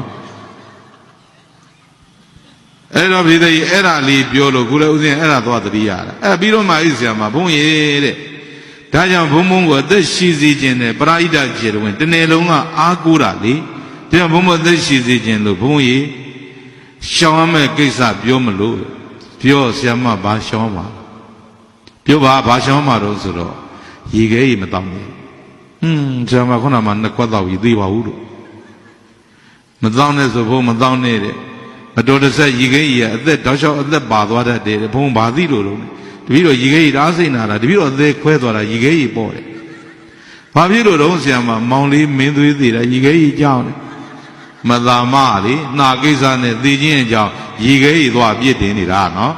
အဲ့ဒါသူ့တရားဟောရသေးတယ်ရေခဲကြောင့်ပဲဥမာဆရာမလောကမှာသိကြောက်เสียကောင်းတာဝတ်ကြွေဗျပြောပြန်ပြောပါပေးတဲ့အကြွေဆိုရင်ယူရမှာလားပေးရမှာဝတ်ကြွေဆိုတာဘာတော့ပေးဆက်ရပေးတဲ့မပေးပဲထားရင်လည်းပဲအကြွေတွေကအတူတွေတက်ပြီးတော့ပေးတဲ့ဇက်မြုပ်သွားရုံပဲရှိမယ်မဟုတ်လားဒါဆိုအကြွေဖြစ်လာရင်ဘာလို့တော့ပေးဆက်ရမှာယူရမှာလားပေးရမှာပြန်ပြောပေးတဲ့ယူရမှာလားပေးရမှာဒါဆိုအတွေးမြတ်လေးနဲ့ပေးဆက်လိုက်ပြီးပေးရမှာယူရမှာမဟုတ်ဘူးပေးတော့ဘာဖြစ်တော့အေးတယ်ယူရင်ပူတယ်ဘာတွေယူတာတော့အကာငါဘာတွေတော့ဇနီးမယားသမီးသားစီးပွားရွှေကိုပေးတာကဘာတော့ဒေသယေဒါနအနှစ်ပြောပါတော့ဒေသပေးတယ်ဆိုရင်ဒေသလှူတာပဲမဟုတ်လားလှူတယ်ကူတယ်မယားတွေ့ကြိုးစားပြီးတော့တိုးပွားအောင်ကြိုးစားတယ်ဆိုတာဒေသယေခေါ်မင်းကောင်းအတွက်လက်မထောင်သေမင်းကိုစိန်ခေါ်တယ်လို့ခေါ်တယ်ဟုတ်လားဒီတော့ပြည်သက်ကုလောဦးဇင်းတို့ပလင်တဲ့ဟောနိုင်လုံးမို့ပြည်သက်ရသမျှဓမ္မပူဇာလေးတွေနဲ့ဦးဇင်းကစုဆောင်းပြီးတော့ပရိဒတ်လုပ်ဖို့အတွက်ကုလောဆယ်မှာနာယီသင်ဒီပြည်သက်ကျမ်းမာရေးဆောင်းရှောင်းဖို့အသင်းတွေဦးဇင်းသင်းပေါင်းတော်တော်များများတကာဥကျော်သူအားကြပြီးတော့အသင်းတွေများစွာကားနဲ့ငွေပင်နဲ့ပြည်သက်ထူထောင်တဲ့အသင်းတွေတော်တော်များသွားပြီအဲ့တော့မှဦးဇင်းမလူဘူးသေးတာကဘာလဲမေးရင်မသာပို့တဲ့နိဗ္ဗာန်ယင်ဘာတော့အဲ့တော့နိဗ္ဗာန်ယင်မပို့ဘူးသေးတော့မလူဘူးသေးတော့ပြည်သက်ဦးဇင်းကဟိုလောကတကာဥကျော်သိနေသွားတိုင်မယ်နိဗ္ဗာန်ယင်ဒီစည်းစုံဘလောက်ရှိတယ်ဘုံဘုံသိန်း90တရားကျော်ပေါ့ဗျာအဲ့ဒါလှူခြင်းလို့သူနဲ့သွားတိုင်မယ်တွေ့ချင်းတကာတော်ကဦးဇင်းတောင်ဝေးလေးကင်ဘုံဘုံလည်းတောင်ဝေးကင်လို့ပါလားတပည့်တော်လည်းငုတ်တော့မထိုင်ကလထိုင်နဲ့ထိုင်ခွင့်ပြုဗျာတပည့်တော်လည်းဝေဒနာတွေနဲ့ဘုံဘုံလည်းဝေဒနာတွေနဲ့တပည့်တော်တို့တွေကသိရွာသွားကန်နေပြီသို့တော်သေမင်းကိုစိန်ခေါ်နိုင်တာပေါ့ဗျာတပည့်တော်အများကျုပ်ပြုတွေနေတိုင်းလုံနေတာလေပြီးနေတာတပည့်တော်တို့အဲ့ဒီအကျွေးတွေကြည်ဖို့မသိခင်လေးကတောင်ဝေးကန်မသိခင်လေးကငုတ်တုမထိုင်နိုင်တဲ့တပည့်တော်နဲ့ဆရာတော်တို့အကျွေးတွေဆက်နေတာပေါ့ဗျာလို့သူကအဖိုးတန်စကားလေးဒီလိုလေးပြောသွားတယ်နော်ဒါစဉ်ပရိသတ်အကျွေးဆိုတာယူရမာလားဆက်ရမှာဒါစဉ်ပရိသတ်ပြီးလိုက်တာနဲ့ဘာဖြစ်သွားကိုပိုင်ပြောဘာဖြစ်တော့ပြန်ပြောပါအောင်ဘာဖြစ်သွားပိဇာနဝေဒနသာနာဘာဝိနာနေသာရဏဣမသာဒနသာဒါနနာမသာတော့ပိဇာနဝေဒနယံသူမျိုးငါပြတော့နဲ့သာနာဘာဝိနာမြင်မပြနှိစိတ်နေရတဲ့အတွက်ကြောင့်နေသာရတအနိသာရဘာရကုမရှာမရသောဣမသာဒနသာဤစည်းစိမ်ဥစ္စာယရနာရဲ့သာရောနာမအနိသာရမြည်သည်ကဒါနချစ်စရာဒါနပိစခြင်းဆိုတဲ့ချစ်စရာဒါနအနှစ်ဖြစ်တော်သည်လို့ဘဂဝါဘုရားရှင်ကိုရောမြတ်သည်အဘာတိကောင်းစွာမသွေမိန်ကြတော်မူခဲ့ပါပေသတည်း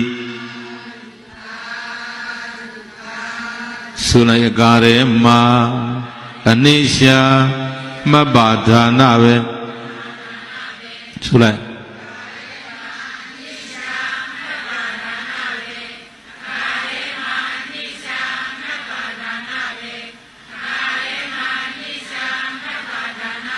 ဟောဒီကုသိုလ်မဲ့ကိုယ်ပိုင်ဥစ္စာအနိရှာမပ္ပါဒါနပဲ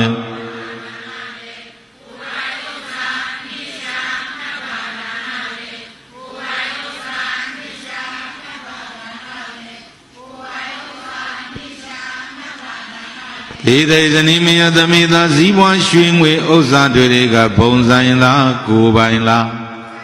ပြောပါအောင်ဘုံဆိုင်လားကိုယ်ပိုင်လားဒါဆိုရင်ဒီတိုင်းဘုံဆိုင်ကိုယ်ပိုင်မဟုတ်တဲ့ဘုံဆိုင်ဆိုရင်သီးဝါသွားတဲ့နေ့ပြိဿယူသွားမှလားထားခဲ့ရမှလားဒါဆိုရင်ကိုယ်ပိုင်ရင်ပြိဿဘယ်နေ့ခေါ်ကိုယ်ပိုင်နေ့ကကိုယ်နောက်မပါဘူးလားဆိုလိုက်ကိုယ်ပိုင်ဥစ္စာအနိရှာမပ္ပါဒါနပဲ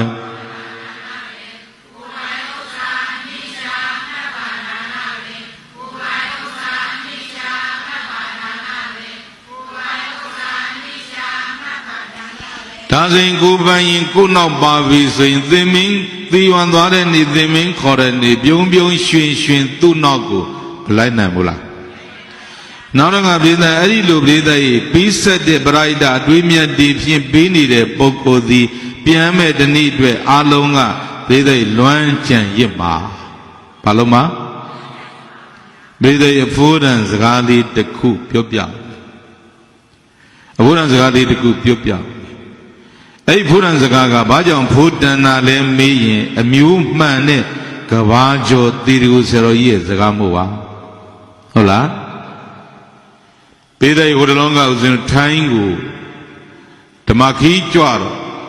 မန္တလေးနေရန်ကုန်ရန်ကုန်နေတဆင်ဘန်ကောက်ဆင်သွားတော့မန္တလေးရန်ကုန်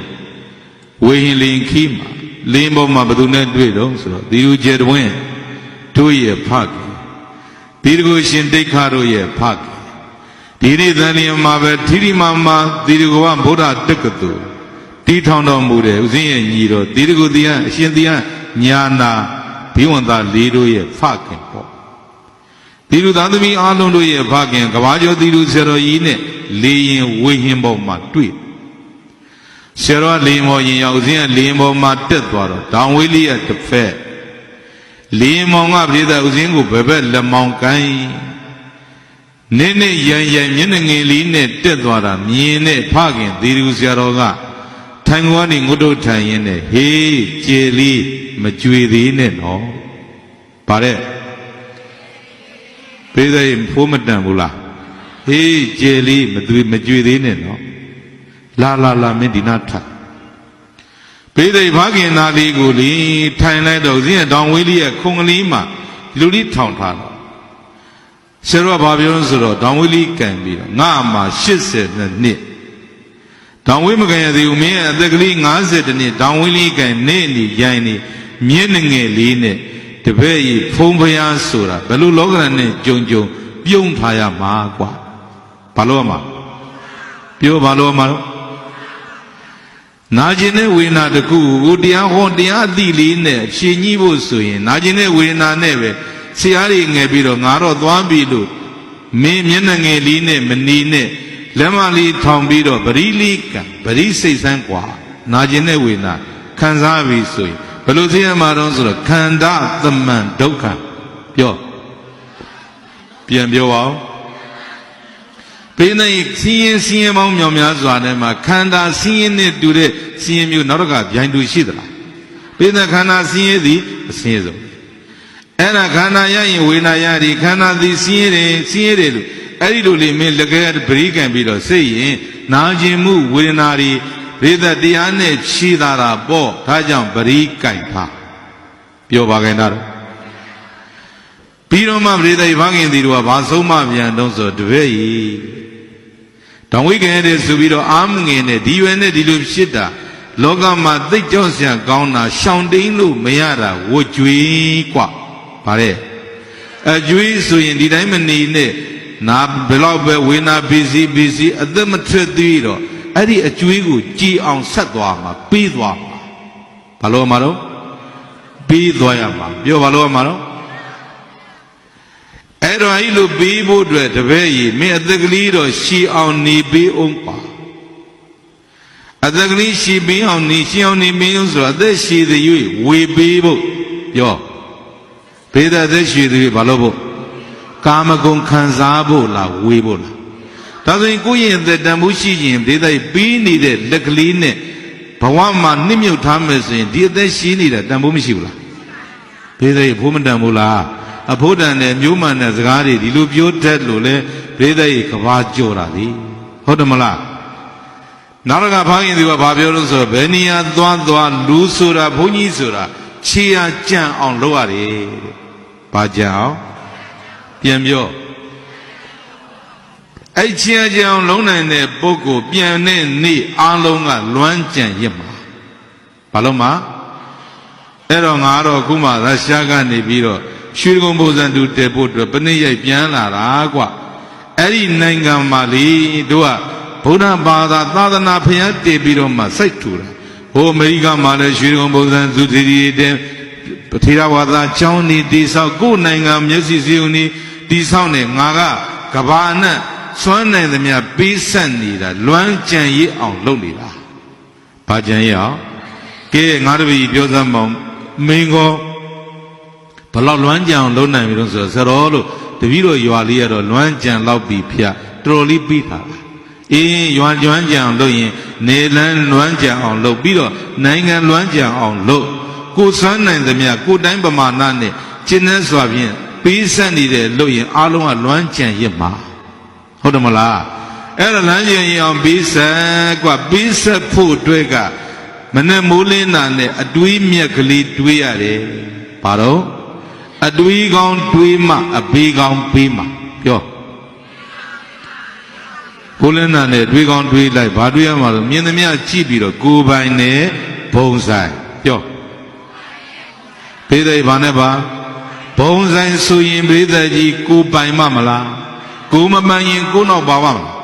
အဲ့ဒါကိုပြိဿကြီးကိုပိုင်ရှင်းအောင်လုပ်တယ်နေတိုင်းနော်နိနိညံ့ညံ့လိုရမယ်ဆိုတော့သင်မင်းကဘယ်ကချင်းခေါ်မယ်လို့သိသလားဒါဆိုရင်နိနိညံ့ညံ့ဘုံဆိုင်နေကိုဘာလို့ထားမလဲကိုပိုင်ပြောပါလို့မယ်ပြန်ပြောပါဦးပြိဿဥစဉ်မျက်စိခွဲထားတယ်ကြောက်တွေခွဲတာကြောက်ကစားထိုးထားတယ်ကြီးကျယ်တဲ့ယောဂကတကယ်တော့ကြောက်ကစားထိုးတာတကယ်ကြီးကျယ်တဲ့ယောဂပဲနော်အဲ့တော့ကျောင်းကစားထိုးတယ်ဆိုတဲ့ကပြိဿသိဖို့လက်မှတ်ရပြီးပြီလေပြန်ဖို့လက်မှတ်ကရပြီးသားနော်ဒီသီကလေးနဲ့ပဲပြိဿဥစဉ်ကဘုံဆိုင်နေမှန်းသိလို့ကိုယ်ပိုင်လောက်ထားတယ်ဘာလို့ထားတော့ဆိုတော့ဥစဉ်မှာရန်ကုန်ကျောင်းမန္တလေးကျောင်းတိုးမှာ2ကျောင်းကျောင်းပေါင်း4ကျောင်းမနေ့ကရွှေတုမွေးနေ့မှာဝေလာဇန်3နေ့မှာအားလုံးသံဃာရှိပရိသတ်ရှိမှာစာချုပ်တီနဲ့ပေးအပ်ပြီးသွားပြီတပည့်ပေါင်းတွေကိုစာချုပ်တီချုပ်ပြီးတော့လှုပ်ပေးသွားပြီးတော့ကားတွေကောနောက်ပြီးတော့ပြိဿရေဘာလို့တုံးဆိုတန်ကြီးကထာဝရငွေမင်းတွေကိုစိုက်ထူပြီးတော့ပြီးသွားတချို့ကပြောတယ်ဘုန်းကြီးငငယ်လေးရှိသေးတယ်အသက်ဆိုတာပြောလို့ရတာမှမဟုတ်တာအကုန်ပြီးလဲရတယ်လို့နှမျိုးစရာကြီးလို့ပြောတာပြိဿရေသိတယ်ဆိုတာယူရာတွေပေးထားခဲ့ပြီးတော့ပြီးတာတွေအကုန်ပါသွားမှာသဘောပေါက်လားအဲ့ဒါသိတာပဲသိတဲ့နေ့ယူထားတာတွေကဘာလို့တော့ပေးကြရမှာပေးထားတာတွေကဘာလို့သူတို့ကနှမျောနာဦးစင်းကနှမျောလို့ပဲကိုယ်နောက်ပါအောင်လုပ်သွားတာဟုတ်တယ်မလားနောက်ပြီးတော့အဲ့ဒါတွေလှူရင်းနဲ့ကားတွေပရိသတ်ကြောင်းတွေငွေမင်းတွေလှူရင်းနဲ့နောက်တော့ကတွေးလေးကကြံတာဘာကြံတော့ဆိုတော့ပရိသတ်အဲ့ဒါတွေကိုကြီးညာရင်းနဲ့စာချုပ်တွေပေးရရင်းနဲ့ပဲလက်ထဲမှာဘာလေးတော့ပြောဘာလေးတော့ပရိခင်ဗျားတို့ပြောမှာလားဘာပရိအဲ့လိုပြောစမ်းမှာကိုမကြွားရင်လို့ထုတ်ပြတာဘေးတဲ့ဟောဒီပရိကကိုပိုင်လားဘုံဆိုင်လားမဲလူစီလာလူနေရနော်ဘာတော့ဘုံဆိုင်မှန်တာပေါ့ဘုံဆိုင်မှန်ဥစဉ်ကသိတယ်ဘာသိတော့ဆိုတော့ဘေးတဲ့ဥစဉ်နေမကောင်းရင်သို့တော့ပြောတဲ့အတိုင်းပေါ့ဝေနာကုစားဖို့ကမင်းဝေနာတွေဖြစ်လာတယ်လက်ထက်မှာပရိကံပရိစေရတယ်လို့ဖားခင်သီလိုမှာတဲ့အတိုင်းပဲဥစဉ်နေမကောင်းရင်လက်ထက်ပူပြီးတော့ပရိမြဲတယ်နေမကောင်းညီယူတန်ကြောင်းရင်တပည့်အပေါင်းတွေကခြေစလုံးတွေလက်တွေဘေးသက်ကြီးခေါင်းတွေဝိုင်းနှိပ်ကြဦးဇင်းကသဘောပေါက်တယ်တပည့်တွေကပရိဘေးသက်ခန္ဓာကိုယ်သာဝိပ္ရှိနှိပ်နေတာသူတို့မျက်လုံးကပရိမှာချက်ချင်းများသေးသွားလူမဲ့သဘောဗျာအဲ့တော့ဦးဇင်းကကိုယ်ပိုင်လားဘုံဆိုင်လားအဲ့တော့ဘုံဆိုင်မှန်းသိတော့ဘေးသက်အဲ့ရွှေတုမွေးနေ့မှာပဲမသိခင်ကိုယ်ပိုင်လုပ်ပြီးသွားတယ်ဘာလုပ်ပြီးသွားတော့ကိုယ်ပိုင်လုပ်ပြီးသွားတယ်ဘေးသက်ဘယ်လိုလုပ်တာတော့လို့ဆိုတော့လေအားလုံးလူပြီးမှဒီပရိဘေးသက်ဒါတကုန်းနဲ့ပဲနောက်တကုန်းရှိသေးတယ်ဒီပရိလေးကဒီရန်ကုန်အကြောင်းတကာကဥစဉ်ပလေးပရိလေးစိတ်နေတော့ဘုံဘုံနဲ့ဝေနာတွေလည်းများတယ်တချို့ဝေနာများတဲ့ပုဂ္ဂိုလ်ရွှေဆိုင်တွေဝယ်ပြီးတော့မှခန္ဓာကိုယ်ရွှေတွေသွင်းတာတွေ့ဘူးတယ်တဲ့ဒါကြောင့်ဘုန်းကြီးကျမ်းလေးကျမ်းမအောင်ပလေးပရိမစေဘဲနဲ့ရွှေပရိလေးများမစိတ်ချင်ဘူးလားလို့တကားမေးတော့ဥစဉ်ကတခွန်းနဲ့ပြောတာဂေါ်လို့ ကိုဆိုတော့ဒါလေးရောက်လာဘေးသက်ပြောရှင်သာရွှေပတိလေးစေးနဲ့မန်းလေးပြန်သွားတော့ကျောင်းလေးရှိမှကရတိုင်လေးပေါ်မှာဒီပတိလေးကန်စင်းနေတော့ဦးစင်းရမ်းမှာအပြိုကြီးကိုတော့သေသွားရှာအသက်60ပြိုကြီးဆိုတော့ဘုန်းကြီးပဲသားသမီးတို့ချစ်တာဆိုတော့သူကလာကြော်ရင်းနဲ့ဦးစင်းခေါ်တာကစပြီးတော့ဒီဦးကျဲတွင်းလို့မခေါ်ဘူးသားကျဲလို့သူကခေါ်တာ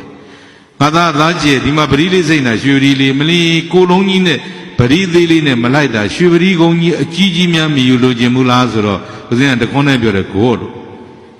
ကိုဆိုတော့ပြေးလိုက်တာ19သိန်းတန်ပရိသူပို့လိုက်တဲ့ပရိက55သိန်းတန်ပရိဘလောက်19သိန်းတန်ပရိစေရတာသမာဓိဖြစ်တယ်သိပြီးတော့ပရိသေအာယုံမများဘူးအဲ့55သိန်းတန်ပရိစေတော့ပရိလေးခဏချဆွန်းစားတယ်နောက်လှည့်ကြည့်ရသေးတယ်လူများမသွားလာလို့ပြေးသိမပူဘူးလားကိုယ်ပိုင်နေဘုံဆိုင်လို့ဘုံဆိုင်နေကိုကိုယ်ပိုင်လောက်တာရင်ပြေးသိများလေးလေးပူလေးလေးပဲမပူဘူးလားဗျာအဲ့တော့ပြေးသိအဲ့ဒါကိုကြည့်ပြီးတော့မှကိုယ်ပိုင်နေကိုဘုံဆိုင်နေကိုကိုယ်ပိုင်ကိုပြေးသိကိုယ်ပိုင်ချစ်အောင်ပြေးသိကြိုးစားကြမှာလေဟုတ်တယ်မလားအဲ့ဒါနဲ့ပဲဦးဇင်းကဘာလို့လိုက်တော့ဆိုအဲ့ရွှေတူမွေးနီးကဒီပရိလေးနှစ်ကုန်းရှိပါတယ်ဒီပရိနှစ်ကုန်းသစ္စာတွေဆိုပြီးတော့မှနေ့စဉ်ပရိသတ်တွေလွတ်ဖို့အတွက်ပရိစေရင်နဲ့တရားဟောထွက်ပါတယ်ရသမြဓမ္မပူဇာပရိဒတ်တွေအသက်ရှိစွာလုံးပြစီလို့လဲပရိကိုစိတ်ပြီးတော့ဆုတောင်းတဲ့အတွက်ကြောင့်ခြေတဝင်းမကြွေခင်ဒီပရိလေးကိုနေ့စဉ်စိတ်ပြစီကြွေမဲ့နေ့စိတ်နေတဲ့ပရိနှကုံသည်တည်ထားပြီးတဲ့ဒီဘုရားဆောင်ကျောင်းကန်ရဲ့ငွေပင်ဖြစ်ကြိုတင်ပြီးတော့အသက်မတွက်ခင်လှူပါတယ်လို့ဒေသရဲ့လှူပြီးသွားပြီပေးပြီးသွားပြီဘု து ပေးတော့ဘုရားပြောပဲပေးတာတော့ကဲဘေးသိကိုပိုင်မသွားဘူးလားဒါကြောင့်မြန်မဲ့နေ့မှာကိုပိုင်နေမြန်မြန်ယူတဲ့ပုဂ္ဂိုလ်ဒီပြိဿချီအားချန်ထားတဲ့ပုဂ္ဂိုလ်လူဖို့လားလူလို့လားဒါကြောင့်လူလိုဖြစ်အောင်တပည့်ကြိုးစားလွမ်းကြံရစ်အောင်ကြိုးစားအတွေးကလေးတွေကိုပိုင်နဲ့ဘုံဆိုင်တွေးရင်ဘုံဆိုင်သိရင်ကိုပိုင်ရအောင်များများရအောင်လုပ်နိုင်တဲ့ပုဂ္ဂိုလ်ပြီးနိုင်တဲ့ပုဂ္ဂိုလ်သည်လွမ်းကြံရစ်မှာပဲသီတကူတပိပိသရင်ကျွေတဲ့နေ့ထိတပည့်ကြီးပြီးသွားกว่าလို့အတွေးစကားလေးနဲ့ဖခင်တီတူကဝေရင်လေရင်ပေါ်မှာဝေရင်မှာပြိသိဆုံးမတဲ့စကားလေးအဖို့မတန်ဘူးလားဆိုလိုက်ကိုယ်ပိုင်ဥစ္စာအနိရှာမှတ်ပါဒါနပဲဆိုလိုက်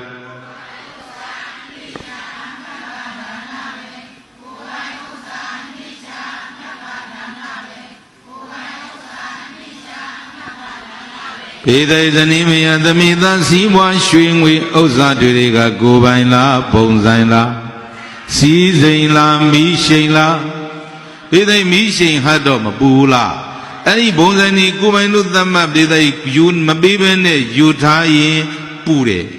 အဲ့ဒီအပူမမီးဖို့အတွက်ဦးဇင်းတို့ဖခင်သီရိဥစီဆရာတော်ကြီးရဲ့ဆုံးမစကားတိုင်ပဲဓမ္မဂရိယဆိုတာတပည့်ရသမျှစုမထားရဘူးပေးရတယ်กว่าလို့ဘေးသိပလင်တင်မိကလေးဆုံးမတဲ့စကားနဲ့ပဲပေးလာခဲ့တဲ့သက်တမ်းကြည့်ရင်ဓမ္မဂရိယသက်တမ်း26နှစ်ပေးတဲ့သက်တမ်းလည်းပဲ26နှစ်26နှစ်တွင်မှာရသမျှဓမ္မပူဇာပရိဒတ်တွေကြိုးစားတာသိန်း4000ကျော်သွားပြီဘလောက်အဲ့တော့သိန်း4000ကျော်သောလူတွေကိုပရိသတ်ဖေးကိုပေးလို့တော့ဘယ်နေရာမှသီရုကျဲတွင်ကောင်းမှုလို့တော့ကပီးမထိုးခဲ့ဘူးသို့တော်လည်းပဲပရိသတ်သီကံဤမြင်နိုင်သိနိုင်ဖို့အတွက်ပရိသတ်ရဲ့မှတ်တမ်းလေးတွေတော့မှတ်တာဒါပေမဲ့မတ်စရာမလိုအောင်ရင်ထဲမှာစွင်းနေတဲ့ဘေးသိကုသိုလ်ပွဲလေးတွေကိုပြောပြခြင်းနဲ့နော်အဲတော့မေးစရာတခုရှိတယ်ရှင်မယားကိုပိုင်ဒီကိုပိုင်မှကိုနောက်ပါမှာဆိုတော့ဒါနကကိုပိုင်နေဆိုရင်ရှင်မယားတပည့်တို့ကိုပိုင်ဒီအများကြီးတော့ပေးခြင်းတာပေါ့သို့တော့ခေမကောင်းဘူးဖေအစင်မပြေဘူးဖေအများကြီးပေးခြင်းမိမဲ့တလူလုံးမှတနေ့စားရတဲ့အတွက်ကြောင့်တပည့်တို့အများကြီးမပေးနိုင်တဲ့တပည့်တို့ပေးတဲ့လူကနည်းနည်းလေးမှုတွေးစရာဘဝတန်တရားနည်းနည်းသောရိတ်ခါကိုပိုင်လေးနဲ့အေးနိုင်ပါမလားလို့မေးစရာမရှိဘူးလားစောစောကပရိသတ်ရဲ့အနှစ်ကအများကြီးလားနည်းနည်းလားဘုံပေါ်ထုစစ်တော့ဈေးအများကြီးမရဘူးလားအလူဆိုတာပရိသတ်ရဲ့နေတာများတာအဓိကမဟုတ်ဘူးလှူဓမ္မလူမြတ်ပြောပြန်ပြောပါဦး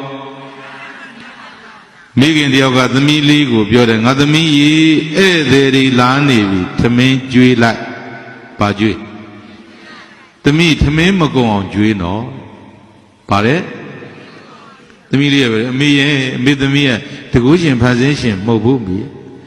အမေသမီးဓမင်းမကောင်ကျွေးဆိုတော့အမေဘယ်လိုကျွေးရမှာတော့ကျွေးရင်ကုန်မှာပေါ့သမီး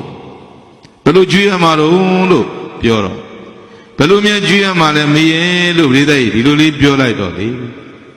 သမီးမကောင်ကျွေးဆိုတာစေရနာထဲ့ကျွေးပြောပြန်ပြောပါဦးဘေးသိတို့ချို့ပေးတာပေးတယ်စေရနာပါလားစေရနာရေးကြည့်တယ်နေရာကအကျိုးပေးတာမဟုတ်စေရနာကအကျိုးပေးတာပြန်ပြောပါဦးကဲမင်းသမီးစေရနာထဲကျွေးတော့စေရနာပါတော့ထမင်းသာကုံသွားတယ်ကို့ပြန်ကျိုးတွေမရဘူးလားဒါဆိုထမင်းမကောင်ကျွေးဆိုတာစေရနာပါရင်မကုံတော့ဘူးလေဟုတ်လားဒီတော့ဘေးသိနည်းနည်းသောလူလည်းပဲစေရနာထဲလှူလိုက်ပြီးတော့ကိုလူလိုက်တဲ့လူကကို့အတွက်နဲ့ပြည်သက်ကိုပေးလိုက်တဲ့လူလေးကဖေးမကူညီလိုက်တဲ့ຢာလေးကဖေးမကူညီခံတဲ့ပုဂ္ဂိုလ်များစွာအကျိုးရှိသွားတယ်ဆိုရင်ပြည်သက်အဲ့ဒီလိုနဲပေမဲ့အလှကြီးပေးတယ်လို့ခေါ်တယ်ဘယ်လိုခေါ်တော့ပြန်ပြောပါဘယ်လိုခေါ်တော့အနှစ်နည်းနည်းလေးကိုပုံပေါ်သူစီတိုင်းဇီးများသလိုပဲအလှနဲပေမဲ့လှဓမ္မပါတဲ့လူမြတ်ပြောဒါဆိုရင်ဘင်ပူနေဒီလိုကျဲတပွင့်ရဲ့မမေ့တဲ့လှူလေးတစ်ခုပြိဿကြီးပြောပြမယ်လှူဓာတ်အောင်လို့ပါနော်ပြောပြီးဟိုလောကမကွေးခီးသွားတော့မနေ့၄နာရီတို့ကျောင်းကကားထွက်တယ်အမြန်လမ်းမှတိုးဂိတ်ကို၄နာရီခွဲရောက်၄နာရီခွဲမိုးမလင်းသေးဘူးတိုးဂိတ်ကလက်မဖြတ်ဘူးကားရက်လိုက်တော့ဦးစင်းနဘေးမှာပြိဿကြီး16နှစ်သမီးပန်းတယ်လေးရောက်လာဘယ်နှစ်ပြောဘယ်နှစ်တန်လင်းပြိဿကြီးမေးအောင်မယ်16နှစ်ဆိုတော့လင်ယူလို့ရပြီလားရပြီတဲ့ရပြီလားဟောရပြီတဲ့သူတင်ပြထားတာသိဖို့ရတယ်အဲ့တော့ပြိဿကြီးဟုတ်တယ်လင်ယူလို့ရပြီတင်ပြနေတဲ့တန်ကြားတယ်မို့လားလွတ်တော်မှာ16နှစ်အောက်လင်ယူခွင့်တယ်ဒါကြောင့်ပြိဿကြီးကြမ်းဖန်ပြီးတော့နော်ကြားကြောက်အောင်အဲ့လိုတင်ပြတာမျိုးအဲ့တော့ပြည်သူအခုဆေးချောင်းနဲ့သမီးတို့လေဦးစင်းကားပေးမှုရောက်လာသူကရင်နှုတ်ဆက်တယ်ဖုံဖုံတီတကူကျစ်ပွင့်ဦးစင်းဟဲ့သမီးဖုံဖုံသိလားဖုံဖုံကလည်းမေးလိုက်တာသမီးမမှတ်မိတော့ဘူးလားသေချာကြည့်တော့ပြန်တရိယလွန်ခဲ့တဲ့3နှစ်ကဂါဝန်လေးနဲ့ပန်းရောင်းတဲ့သမီးလေး73နှစ်သမီးလွန်ခဲ့တဲ့3နှစ်ကဂါဝန်နဲ့ပန်းရောင်းတာသမီးမဟုတ်လားဆိုဟုတ်တယ်လေဖုံဖုံရဲ့အိုးသမီး3နှစ်တောင်ကြာညောင်းတော့ခေါင်းကထမိန်ပြောင်းလာအရက်ကလေးရရှည်လာပြီးတော့သမီးကလေအရွယ်လေးရလာတော့ရုပ်ကလေးရလည်းနည်းနည်းပြောင်းတော့ဘုံဘုံကပြုံးလို့ဆိုမမှတ်မိလို့ပါသမီးရဲ့ပြီးတော့ပြန်ပြီးတော့အတိတ်ကိုပြန်သတိရဘေးသာအဲ့ဒီကလေးလေးဒီကလေးမလေးကလွန်ခဲ့တဲ့3နှစ်ကခေါင်းလေးနဲ့ဒီလမ်းပေါ်မှာပဲဒီလိုပဲပန်းတယ်ဘာလေးဝတ်ထားတော့နောက်ပြီးတော့ဦးဇင်းသူ့ဘဝအကြောင်းလေးသိလို့မို့မေးရင်းနဲ့တော့မြိတ်ကြဘူးသမီးပန်းရောင်းနေတာဖေမေရှိလားအဖေသေးပြီးဘုံဘုံအဖေသေးလို့သမီးက3တန်းနဲ့ကြောင်းထွက်အမေကကုံစင်ရောင်သမီးကလမ်းပေါ်မှာပန်းရောင်းနေသမီးတို့သားမီးကဘဝပင်ပန်းစွာဝမ်းကြောင်းရတာဘုံဘုံရဲ့ဆိုတော့ဇင်းပြည်သက်ကြီးမြိတ်စုကြာရင်းနဲ့ပဲဒီသမီးလေးကိုမုံဘိုးတွေပေးဘူးလေလွန်ခဲ့တဲ့3နှစ်ကနောက်တော့ပြန်သတိရတာကအဲ့လွန်ခဲ့တဲ့3နှစ်ခေါင်းလေးနဲ့သမီးလေးကပန်းတယ်လေးကပန်းလေးလက်နှစ်ဖက်နဲ့ခြင်ထားတော့ပြန်တရိရတာလက်ကလေးလေးမှလက်စွပ်လေးတကွင်းပါဘာတော့ပြည်သူကြီးကိုအဲ့ဒါပြန်တရိရလို့ကြည်တော့လက်ဗလာဖြစ်နေတယ်လက်စွပ်မရှိဒါနဲ့မေးတယ်သမီးလွန်ခဲ့တဲ့3နှစ်ကလက်စွပ်လေးရှိတယ်အဲ့လက်စွပ်လေးကိုဘယ်မှာတော့ဆိုတော့ဖုံဖုံအခြေအနေမကောင်းလို့ပေါင်ထားတာဘာလို့ထားပြည်သူစဉ်းစားကြည့်ဘယ်နှစ်3နှစ်ကလေးမလေးပြောင်းသွားတာခေါင်းဝန်းနေဘာပြောင်းသွားဒါပေမဲ့မပြောင်းတာကပန်းသေးကပန်းသေးပဲပျောက်သွားတာကဘာတော့ရွှေပြောပါတော့အဲ့တော့ဒါနဲ့ဦးစင်းကပြည်သက်ကြီးအဲ့လိုလေးမေးနေတော့သမီးလေးကဘာပြောဆိုဘုံဘုံသမီးပန်းလှူမယ်ဘာလှူမယ်ပြန်ပြောအောင်ကဲပြည်သက်ကြီးသနာစရာမကောင်းဘူးလားဒါဆိုရင်ပန်းလှူမယ်ဆိုတော့ပြည်သက်ကြီးဂုံယူလိုက်တညာလုံးညီဥယျံကစလာတဲ့ကားတိုင်းကိုကားထဲမှာဘန်ကလီခြေကားသမားတွေပြီးတဲ့ဘက်ဆံကိုပြည်သက်တညာလုံးယူလာတဲ့ဒီသမီးကခုမိုးမင်းလင်းခင်4နာရီခွဲတီယူကျဲတဝင်းနဲ့တွေ့တော့ယူနေတဲ့လက်ကပြောင်းသွားတယ်ဘာလို့မှပြောဘာလို့မှပေးမှာ ယူတဲ့လက်ကပေးတာပြန်ပြောပေးတယ်ပြန်ပြောပါဦးကဲယူတဲ့လက်ကဘာလို့လဲပေးတာ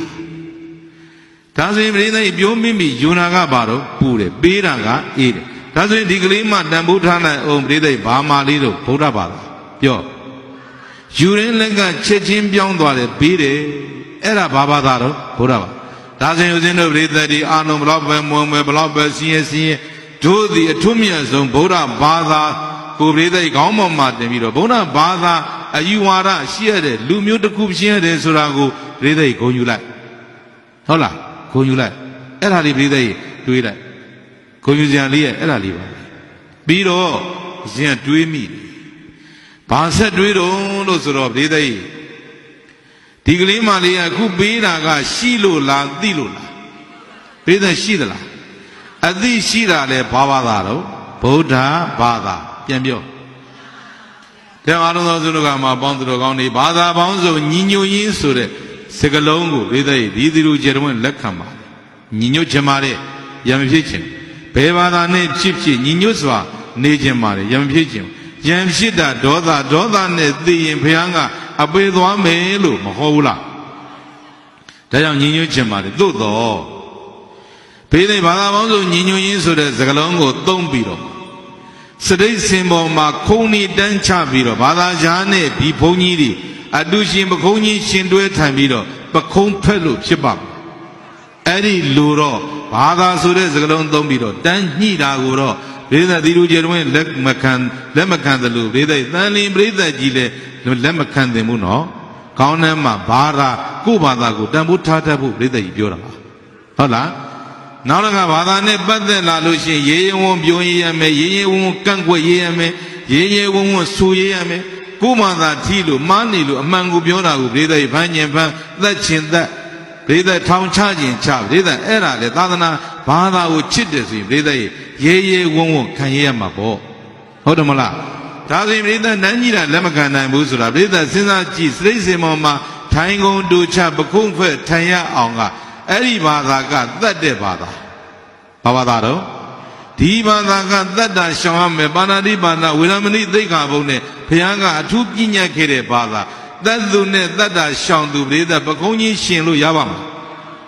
ဘာသာဆိုတဲ့စကားလုံးတော့ဒီလိုပကုံးကြီးမရှင်နဲ့လေအယူကအကျင့်ကမိုးနဲ့မြေလောက်กว่า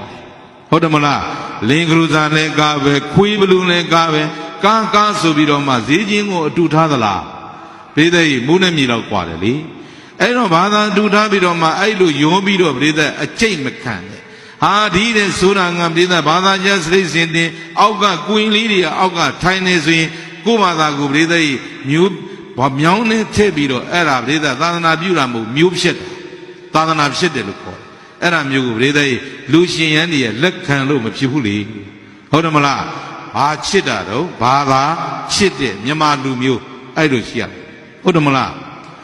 ဒီတော့အလုံးစုံတို့ကမှပေါင်းတော်ကောင်းနေခုပဲကြည်စင်းရတဲ့ကလေးမလေးကအသီလေးရှိတော့ယူတဲ့လက်ကချက်ချင်းပြောင်းသွားတယ်ပေးမှာအဲ့တော့ဘေးလူတိုင်းဘုန်းကြီးကလည်းကရုဏာနှလုံးသားရှိတယ်လေသနာတတ်တဲ့ကရုဏာဖျားသင်ပေးခဲ့ဘေးတိုင်းစင်းရတဲ့ပုဂ္ဂိုလ်မြင်ဘာလို့ရမလဲသနာရမယ်ကိုယ့်အောက်လူမြင်ရင်ဘေးတိုင်းကရုဏာဝင်ရမယ်သနာတတ်ရမယ်ကျင်နာတတ်ရမယ်ဘေးတိုင်းစင်းသူတွေ့ရင်ဖေးကူရမယ်လူသမျှအရေးကြီးပဲမယူနဲ့ဟုတ်လားဖျားသားရောဆိုတာဘေးတိုင်းဘာလို့ရမှာပရဟိတပြောဘာလို့မလဲဖះကိုယ်တိုင်ကအတုမရှိပရိဒသမားကြီးမို့လားဖះတပါးတည်းနိဗ္ဗာန်သွားလို့ရတယ်အများတွေပြိဿလေးသိင်ချီနဲ့ကဘာတသိင်ပင်ပန်းခံကျင့်တာအဲ့ဒါပရိဒပဲလေဟုတ်တယ်မလားကဲခုကြီးပြိဿယူတဲ့လက်ကပြီးတယ်ပြောင်းသွားအဲ့ဒါဘာဘာသာတော့ဗုဒ္ဓဘာအခုသမီးလေးကဘုံဘုံသမီးပန်းလူခြင်းလို့ပန်းလူမယ်ဆိုတော့ဦးဇင်းပြောတယ်ယူဘူးလို့ဘုန်းကြီးဆိုတာသူများလူယူရမှာပေါ့ဘုံဘုံရေယူမပေါ့မယူဘူးလို့သမီးမှစီးရင်နေတာဘာလို့ယူရမှာတော့သမီးရဲ့ဆိုတော့ဘုံဘုံသမီးကိုသနာရင်ယူပါဖြတ်လူတာလေးအဲ့တော့သမီးဘဝသနာလေသမီးတို့သားမိသနာမသမီးတို့သားမိကအရင်ဘဝအဆက်ဆက်ကလည်းဒီလိုမပြီးခဲ့မလူခဲ့လို့ခုစားစရာနဲ့ဝေးစီးရဲစာပင်ပန်းစွာနေရတာမပြီးလို့လေအခုမပြီးရင်နောက်ဘဝတန်တရားဆက်ငတ်အောင်ပါသမီးတို့သားမိငတ်မဲ့ကြီးမျှော်တွေးပြီးတော့ငတ်တာကိုသနာ တဲ့အနေနဲ့ဘုံဘုံခုပေးတာလေးကိုယူပါဗျာ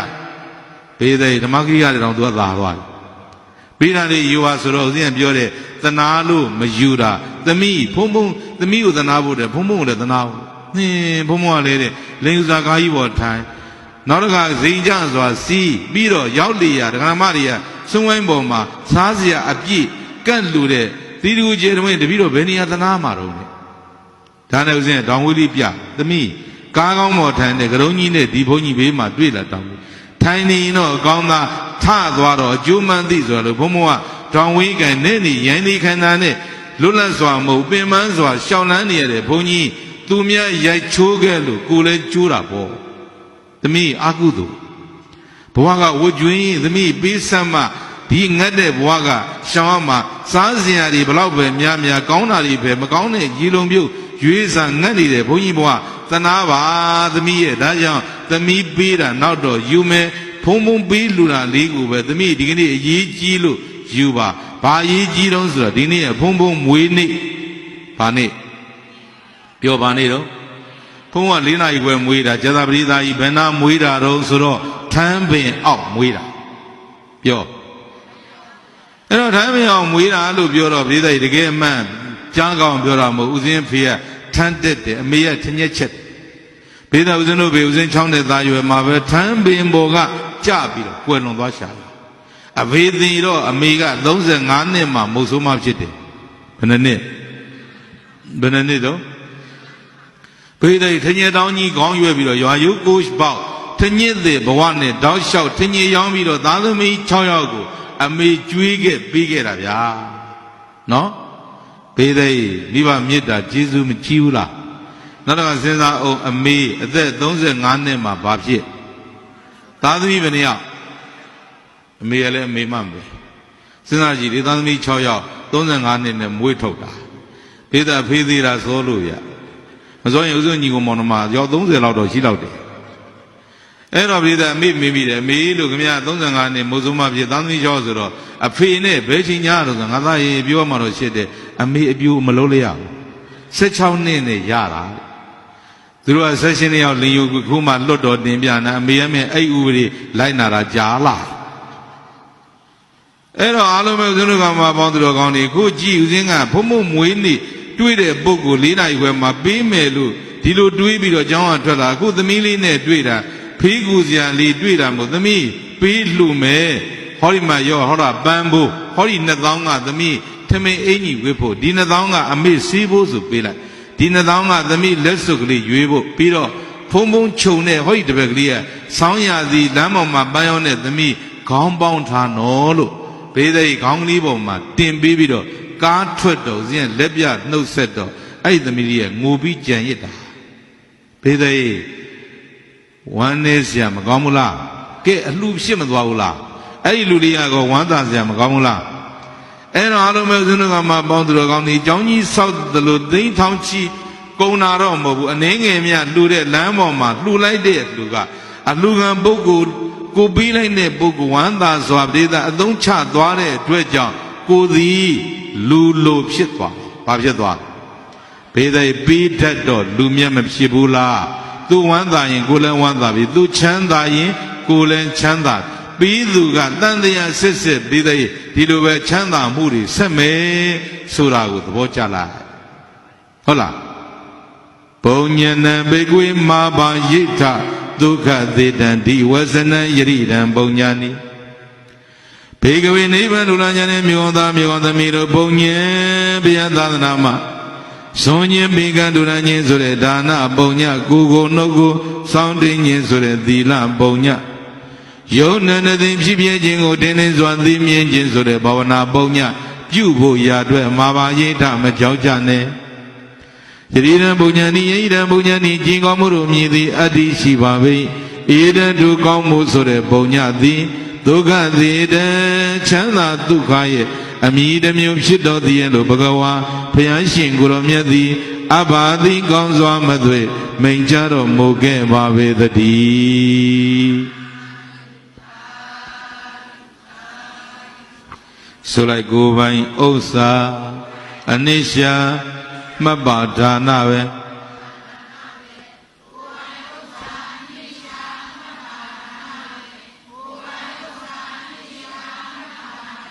ဒီတဲ့ကိုပိုင်ဖြစ်ဖို့အတွက်ယူရမှာလားပေးရမှာ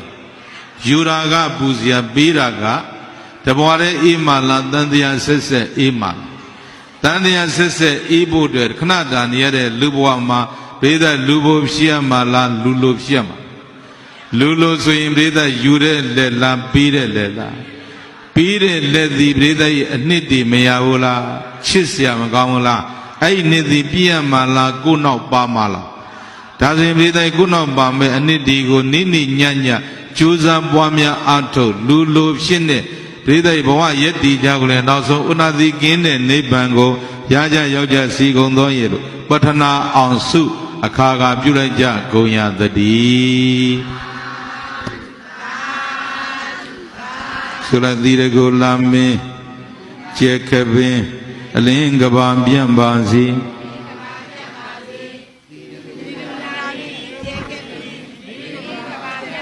အလင်းရောင်ကိုလက်ခံကျိုး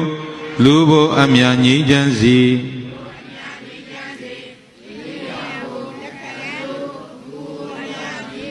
သူမေတ္တာစွမ်းကဘာလွမ်းငြိမ်းချမ်းကြပါစေ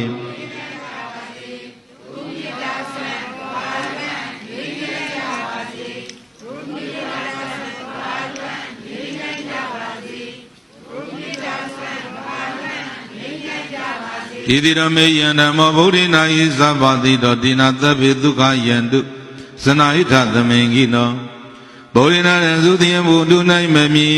ကိုရမဘုရားရှင်သည်အာယိဇာဘာတိတောထာဏပြပြပြသာသာတိကရွတ်ဆိုသောယံဓမ္မောယခုဟောပြတဲ့လူဘုံနဲ့လူလိုမြင့်ရှိတရားဒေသနာကုန်ဒေသေးတိတရားလူလာကြတဲ့မျိုးကောင်းသားမျိုးသမီးတို့အတွက်ကြိုးစား၍ဟောလျက်ပါပဲဒေနာတို့သူစီးဘူးဓမ္မဒါနဓမ္မကုသိုလ်ဒုကြောင့်သဗ္ဗေလူရဲ့ရနတ်ပြပြပြမမကျွင်ခပြုံးသောအလုံးစုံသောပုဂ္ဂိုလ်တို့သည်ဣဒ္ဓသမင်ကိနောမိမိတို့လိုချင်တောင်းတအပ်သောဣဒ္ဓမင်္ဂလာจิตတိဖြားဖြားနှင့်ပြည့်စုံကြကုန်သည်ဖြစ်ဒုက္ခယံတုယနိကသနိဗ္ဗာန်ရသည့်ဘဝတိုင်အောင်စိတ်ရှင်လန်း၍ကျဉ်းကျဉ်းမာမာချမ်းချမ်းသာသာရှိတော်မူကြပါစေကုန်သတည်း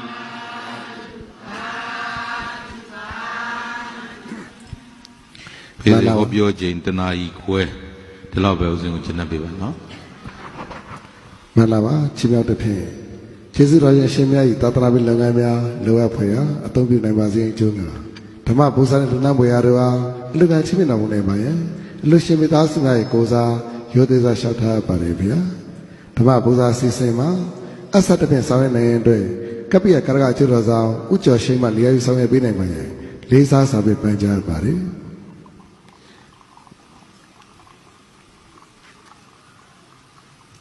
ပထမဥစွာတန်ခမ်းဆောင်လူတိုင်းကြတို့လူရှင်တို့ကိုစားဓမ္မတော်ဖြစ်မြောက်ရေးကျွတော်ဆောင်ဥကျော်ခင်မှလူတိုင်းပူဇော်နိုင်ပါရဲ့အတွက်လည်းလေးစားစွာဖိတ်ကြားရပါလေ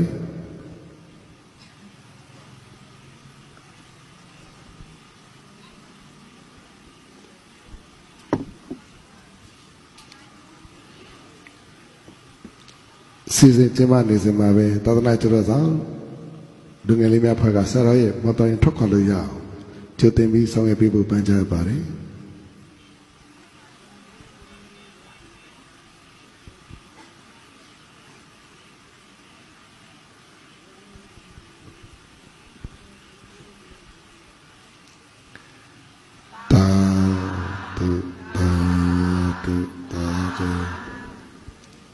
တာလင်းမျိုးပကောစုရက်ွယ်ပကောစုလန်စနေဆွန်လောင်းပင်စောင်းအောင်ပွဲနဲ့အာစနိကံပိသားစုများ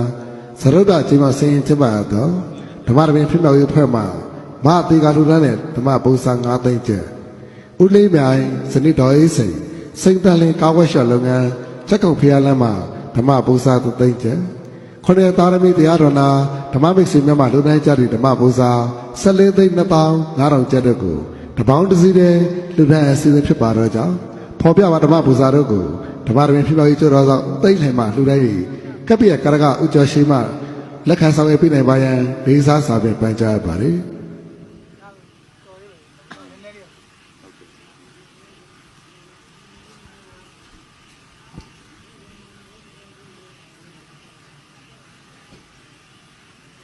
ကေဝန္တာရေကြီးတို့先来好难，老弟好难做的。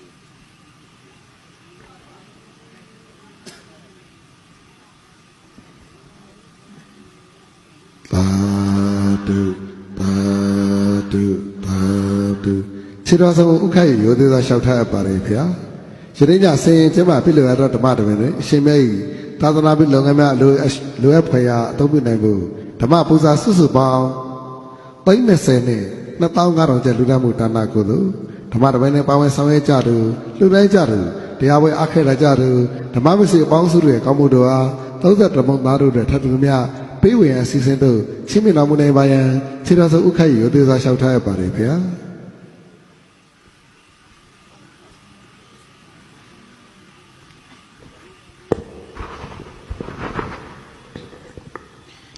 အရဟံတရားအခြေခံစကားများတော်စင်များမိတို့ရဲ့ခြေနဲ့စာများပေါင်းစုပြီးကောင်းမှုပြုကြတယ်လူတော်ငွေကျပ်30ကိုထူးသဖြင့်ဦးဇင်းရဲ့ပရိဒတ်များစွာလုပ်ငန်းတွေထဲမှာပါဝင်ကုသိုလ်ပြုရတယ်လို့အောင်ပြုပြီးတော့ရည်စက်ချမယ်နော်အဲတော့လောစမှာဘုံနည်းလေးတော့စီုံစီကန်ဒီမရောက်ပဲနဲ့ပလင်မော်ပြန်ပြီးတော့တက်နိုင်တဲ့အတွက်ကြောင့်စီဖို့ဆိုတာလည်းပဲခုံစရာမရှိပါဘူးပြီးတော့စားစရာဆိုတာလည်းပဲဒီကြောက်ကလဲပြီးကလေးရေလုံးပြုတ်ပဲစားနေရတဲ့အတွက်ကြောင့်စားစရာအတွက်လည်းဓမ္မပူဇာသုံးစရာမရှိပါဘူးအများတကာအတွက်ပေးလို့တဲ့ပရိဒတ်စာသင်ကျောင်းဆောက်ခြင်းဖျားတည်ခြင်းနောက်စာကြည့်တဲ့ဆောက်ခြင်းရေရင်ရေကန်တူးဖို့လှူဒန်းခြင်းဆိုတဲ့ကောင်းမှုတွေပဲဒီလှူကြတဲ့ဓမ္မပူဇာမျိုးပြန်လည်၍ပေးလူနေတဲ့အတွက်ကြောင့်ဘုံဘုံရဲ့ပရိဒတ်လုပ်ငန်းဖြာပြမှာဖေးကူပေးလူရတယ်လို့အောင်ပြုပြီးတော့ရည်စက်သွန်းချအမြတ်ပေးဝေကြရအောင်အားလုံးလိုက်ဆိုရှင်ဘုရားဘုရားတပည့်တော်မတို့သည်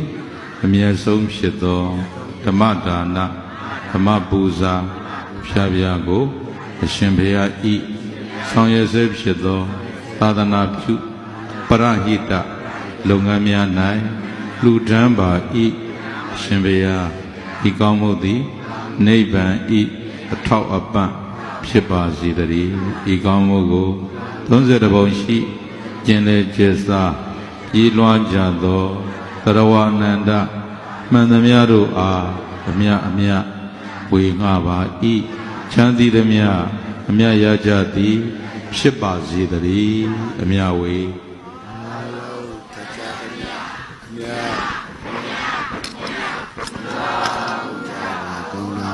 သာဓုသာဓုသာဓုအားလုံးကြာတမြအမြရေတော်မူကြပါကုန်တော်သာဓုသာဓုသာဓုအားလုံးကြာတမြအမြရေတော်မူကြပါကုန်တော်သာဓုသာဓုသာဓုဓမ္မမိတ်ဆွေပေါင်းတို့ခင်ဗျာဆင်ကျမပြလို့ရတော့သရုပ်ဒအချိန်မြောက်အထူးဓမ္မတော်တရားဝဲကြီးအောင်မြင်ပြီးမြောက်ပါတဲ့ဖြင့်ဗုဒ္ဓသာသနာစိတ္တန်တို့သုံးချိန်ဖြင့်တာရုဏုမှာခေါ်ဆိုနိုင်ကြပါရန်လေးစားစွာပန်ကြားရပါတယ်ဗုဒ္ဓသာသနာစိတ္တန်တိတ်တုဗုဒ္ဓသာသနာစိတ္တန်တိတ်တုဗုဒ္ဓသာသနာစိတ္တန်တိတ်တုသာဓုသာဓုသာဓုကျေးဇူးတော်ရှင်မြတ်ဘုံငံကြီးမကုသိုလ်ပွားပြီးကျမ်းမာချမ်းသာပါစေကြောင်းဖခင်တပည့်တော်တို့ဆုပေါင်း၍ဆုတောင်းမြတ်တာခြေတော်ဆုံးဥက္ကဋ္ဌဝေပို့တာရင်ဖြင့်